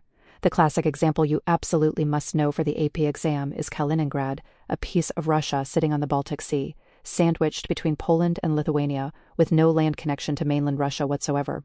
Russia owns it, governs it, collects taxes there, but you cannot drive from Moscow to Kaliningrad without crossing through at least one foreign country. That's an exclave. An enclave, on the other hand, is a territory that is entirely surrounded by another country. It's completely enclosed within a foreign state. The world's most famous enclave is Lesotho, a small independent nation sitting entirely within the borders of South Africa. No matter which direction you travel from Lesotho, you cross into South Africa. Lesotho is sovereign, has its own government and passport, but geographically it is an island of territory in a sea of South African land. The relationship between the two terms. Here is where students get tripped up every single year on the multiple choice section, so pay close attention. The terms enclave and exclave describe the same piece of territory from different perspectives. A territory can be simultaneously an enclave and an exclave, depending on whose viewpoint you're taking. Lesotho, for example, is an enclave from South Africa's perspective. It's enclosed within South Africa. But Lesotho is not an exclave because it is not a separated piece of a larger country. It is its own fully independent sovereign state. Kaliningrad, meanwhile, is an exclave of Russia, separated from the Russian mainland. But it is not an enclave because it is not fully surrounded on all sides. It has coastline along the Baltic Sea. The textbook scenario where both terms apply simultaneously is a territory that is both completely surrounded by a foreign country and is itself part of a different country. Imagine a small piece of country A that is entirely surrounded by country B. That territory would be an exclave of country A and simultaneously an enclave within country B. The real-world example the College Board often references is Büsingen am Hochrhein, a tiny German municipality completely surrounded by Swiss territory. From Germany's perspective, it's an exclave.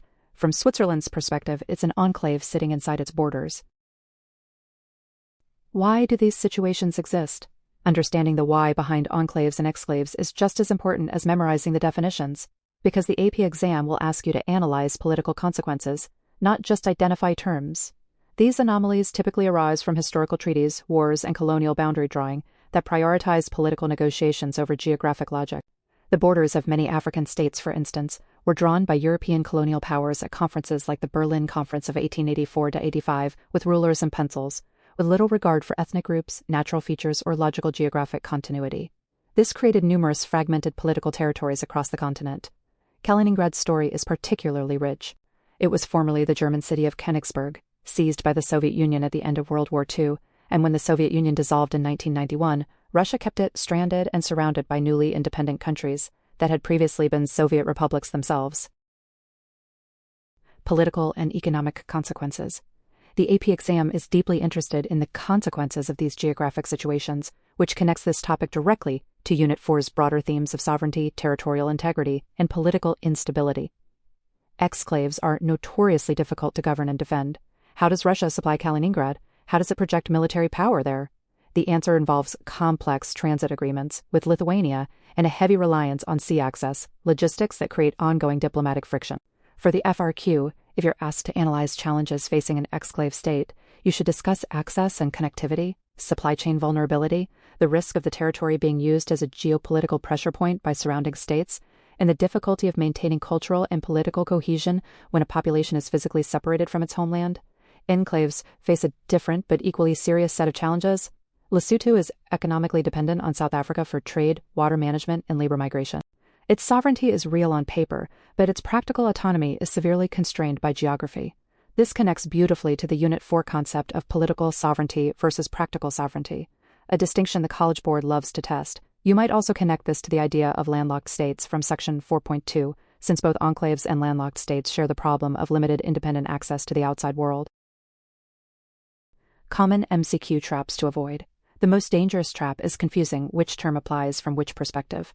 When the AP exam gives you a scenario and asks you to identify whether a territory is an enclave or an exclave, always ask yourself two questions. First, is this territory fully surrounded by foreign land? If yes, it's an enclave from the surrounding country's vantage point. Second, is this territory physically separated from the main body of the country it belongs to? If yes, it's an exclave from that country's vantage point. Work through both questions separately before answering. Another trap is assuming that all unusual political territories are either enclaves or exclaves. Perforated states, like South Africa, which surrounds Lesotho, are their own concept. A perforated state is one whose territory completely surrounds another state. This is the large-scale version of the enclave relationship, and the College Board expects you to use that term correctly and distinctly from enclave and exclave. Finally, don't confuse exclaves with semi-enclaves or semi-exclaves, territories that are mostly surrounded but have one border along a coastline or another country. The AP exam typically keeps examples clean, but knowing that the Baltic coast gives Kaliningrad an out that prevents it from being a true enclave is the kind of conceptual precision that earns full credit on an FRQ. Connecting it all together. This topic stitches together beautifully with everything in Unit 4, boundary types, sovereignty, stateless nations, and the political consequences of geographic position, and as you move into examining how states interact with supranational organizations and face centrifugal forces, you'll keep seeing how the physical arrangement of territory shapes political power in ways that no map can fully capture. 4.26 Political Geography of Indigenous Peoples and Territories. Let's talk about one of the most human, and often most overlooked, corners of political geography: the political status, territorial claims, and ongoing struggles of indigenous peoples around the world. This topic shows up on the AP exam more than students expect, and it threads beautifully through almost everything else you've learned in Unit 4. So grab your coffee and let's dig in. Who are indigenous peoples, and why does it matter geographically? Start with the foundational definition. Indigenous peoples are ethnic groups who are the original inhabitants of a region before colonization or the establishment of a modern state. The College Board wants you to understand that indigenous territorial claims often exist in direct tension with the borders drawn by colonial powers, borders that frequently ignored pre-existing cultural, linguistic, and political geographies entirely. Think of it this way. Imagine someone redrawing your neighborhood's property lines without asking you, then telling you the new lines are the only ones that count legally. That's essentially what happened on a continental scale across the Americas, Africa, Asia, and Oceania over the past few centuries. The key geographic concept here is the disconnect between nation and state that you studied earlier in Unit 4. Indigenous groups frequently represent stateless nations. They share a collective identity, language, history, and territorial connection, but they lack sovereign political control over that territory. This is the core tension you need to carry through everything in this section. Sovereignty, autonomy, and the spectrum of political status. Here's where the AP exam loves to test nuance. Indigenous political status is not binary, it's a spectrum. At one end, you have full sovereignty, meaning a group controls its own territory and is recognized as a state in international law. At the other end, you have complete dispossession, where a group has no recognized territorial rights at all. In between, you find most real-world indigenous situations: limited self-governance, autonomous regions, reservations, and treaty rights. In the United States, federally recognized tribes exist in a status the Supreme Court historically described as domestic dependent nations. They have sovereignty over their reservations, they can establish their own laws, operate their own governments, and in many cases run enterprises like casinos that would otherwise be regulated by state law, but they are still subject to federal authority. This is different from the status of, say, the Sami people of Scandinavia, who have their own parliamentary bodies in Norway, Sweden, and Finland, but don't have a sovereign state. And it's different again from Nunavut in Canada, a territory created in 1999 that gave the Inuit people substantial territorial governance within the Canadian federal system without creating a separate sovereign state. Knowing these distinctions helps you avoid the most common MCQ trap on this topic, assuming that all Indigenous land rights mean the same thing. Colonialism's geographic legacy. You cannot understand Indigenous political geography without understanding the colonial imprint. When you studied boundary types in Unit 4, you learned about eugeometric boundaries, cultural boundaries, and superimposed boundaries. The term the College Board uses most directly here is superimposed boundary, a border drawn by external powers, usually colonial ones, that cuts across existing cultural and ethnic landscapes without regard for the people living there. The Berlin Conference of 1884 to 1885, which partitioned Africa among European powers, is the textbook example. But the same logic applies to the straight-line borders of many American states that divided indigenous territories with no cultural logic whatsoever. The lasting effect is what geographers call fragmented sovereignty, where a single indigenous cultural group may have portions of its traditional homeland split across multiple modern states, each with different laws regarding indigenous rights. The Lakota Sioux's ancestral territory, for instance, spans parts of what are now North and South Dakota, Nebraska, Wyoming, and Montana. The Kurds, though not always classified as indigenous in the strict UN sense, offer another powerful example of a nation fragmented across Turkey, Iraq, Iran, and Syria with no state of their own. International frameworks, UN DRIP and its geographic significance. For the AP exam, you should know the United Nations Declaration on the Rights of Indigenous Peoples, UN DRIP, adopted in 2007. This is not just a legal document, it's a geographic one. UN DRIP affirms Indigenous peoples' rights to their lands, territories, and resources, and critically, it emphasizes the concept of free, prior, and informed consent, meaning states should consult Indigenous communities before development projects that affect their territories. Think of the Dakota Access Pipeline controversy near the Standing Rock Sioux Reservation. The geographic question wasn't just about a pipeline, it was about who has the right to make decisions about a territory and its resources. The exam might ask you to evaluate UN DRIP's limitations. Here's the critical edge case. UN DRIP is a declaration, not a binding treaty, so states have no legal obligation under international law to comply. The United States, Canada, Australia, and New Zealand, all countries with large Indigenous populations, initially voted against it in 2007, though they later endorsed it with reservations. That detail matters because it illustrates the gap between international norms and actual state behavior, a recurring theme in political geography. Connecting to other units. This topic is a hub that connects outward in multiple directions. When you review Unit 3's cultural geography, you'll recall that cultural landscapes reflect the values of the cultures that shape them. Indigenous territories often preserve distinct cultural landscapes, sacred sites, traditional land use patterns, place names that differ dramatically from the landscapes imposed by colonial settlement. When you revisit Unit 7's urban and economic geography, remember that resource extraction industries frequently concentrate in or near Indigenous territories, creating persistent economic and political conflict. Also revisit the concept of centrifugal forces from earlier in Unit 4, forces that pull a state apart.